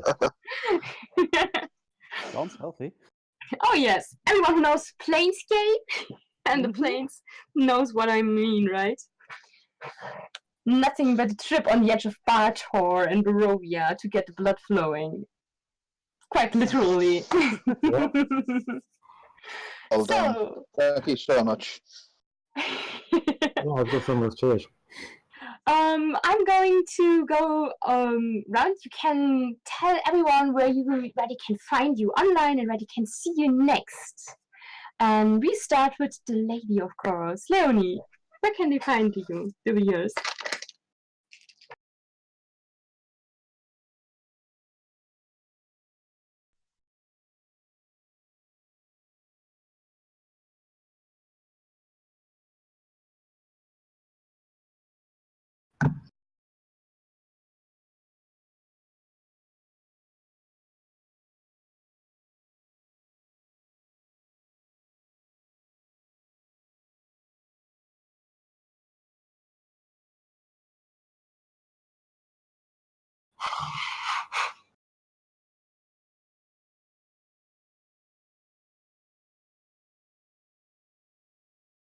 Okay, next up. Yeah. Sorry. Next up is Derek. Hi, everybody. Thank you guys so much for having me. This was a blast. I'm Derek, or as you might find me in the Twitterverse, Archmage Derek, Archmage_Derek. You can also find me and Tahina over on the Mage College, magecollege.wordpress.com, where we write a bunch of cool 5e subclasses, playable races, feats. Some of that material was actually used in this, like Dompier Race, which just came up on DM's Guild today, and Deaf Swordsman, which Janice used, which was really cool and very helpful. Oh my god, I'm so glad I wrote that. But yeah, I would have been dead. You guys can also find me over on Scraticus Academy on Mondays and Tuesdays at 6 p.m. Eastern, in a D&D Eberron show and in a 7th game. So, hope to see you there. Thanks again. Perfect. And we switch over to the Deaf Swordman himself, James. Well, finding me online is going to be hard, but let's see what the future brings. Because as I mentioned before, I have no online presence at the moment, but let's see. And it was really fun to play, so let's see what the future brings. One thing to know about him. Yeah. This man is the reason why I'm playing D&D. He introduced it to me 18 years ago now, and he's one of my players. He's playing also Drow in my Out of the Abyss game that we play Wednesday nights, but it's not live streamed. Wow, we owe you so much, my friend. I do my greatest creation.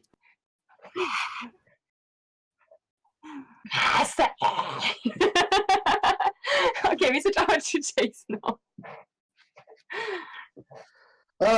Yeah, well, I'm also a perennial lodger of Goldhart Group, and you very much see me in everything. I'm in Curse of Strahd on Monday, and on Waterdeep on Saturday, where I will be taking part in the cosplay episode and wearing a vastly inferior version of Janus's outfit. That'll be something to look forward to. Yeah, you probably just shame my friend. But I don't know. LARPing makes everything better. Try it. Yeah, Budget factors, all of it. yeah. So I am gonna pass you over now to the person who's gonna really be hard to beat in the cosplay stakes Saturday. Yeah, no pressure. So I'm Sam on Twitter at Pirate1, not that I do much on it, but I'm usually here at home.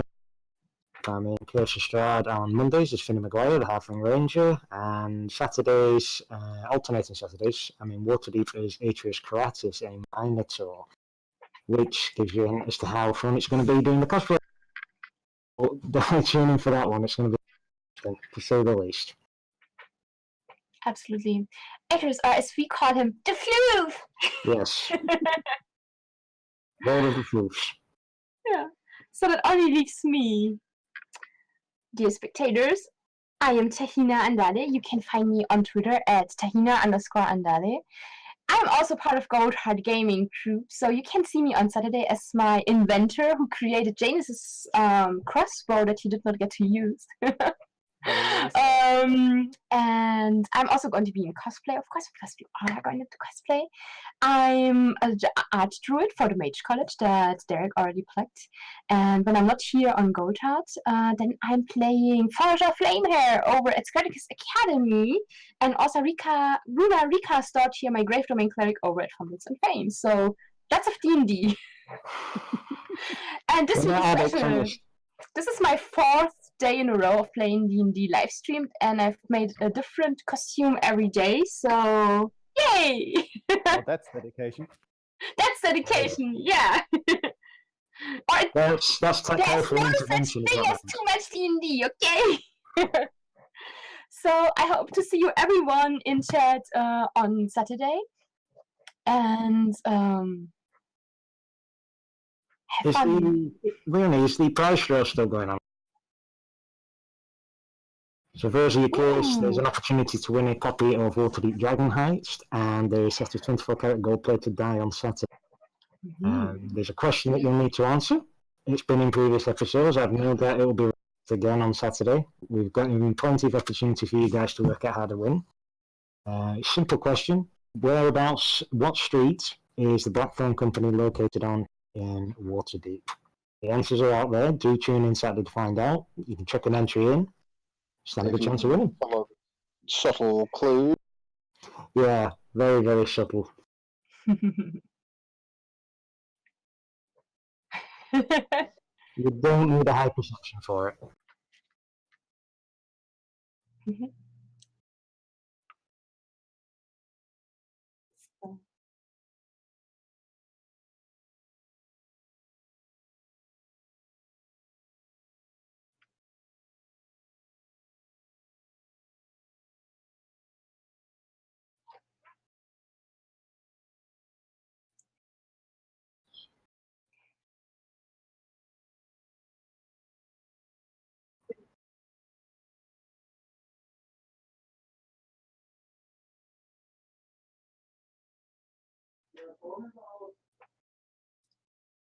Here you go, Sat. There's your last chance to win.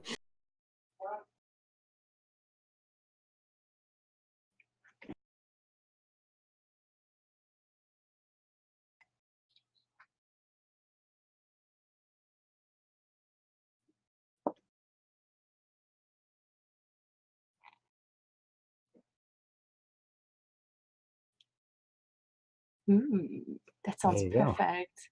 No excuses. Yeah. And with that, we bid you all a dreadful Halloween night. Goodbye. Bye. See you Saturday. Bye.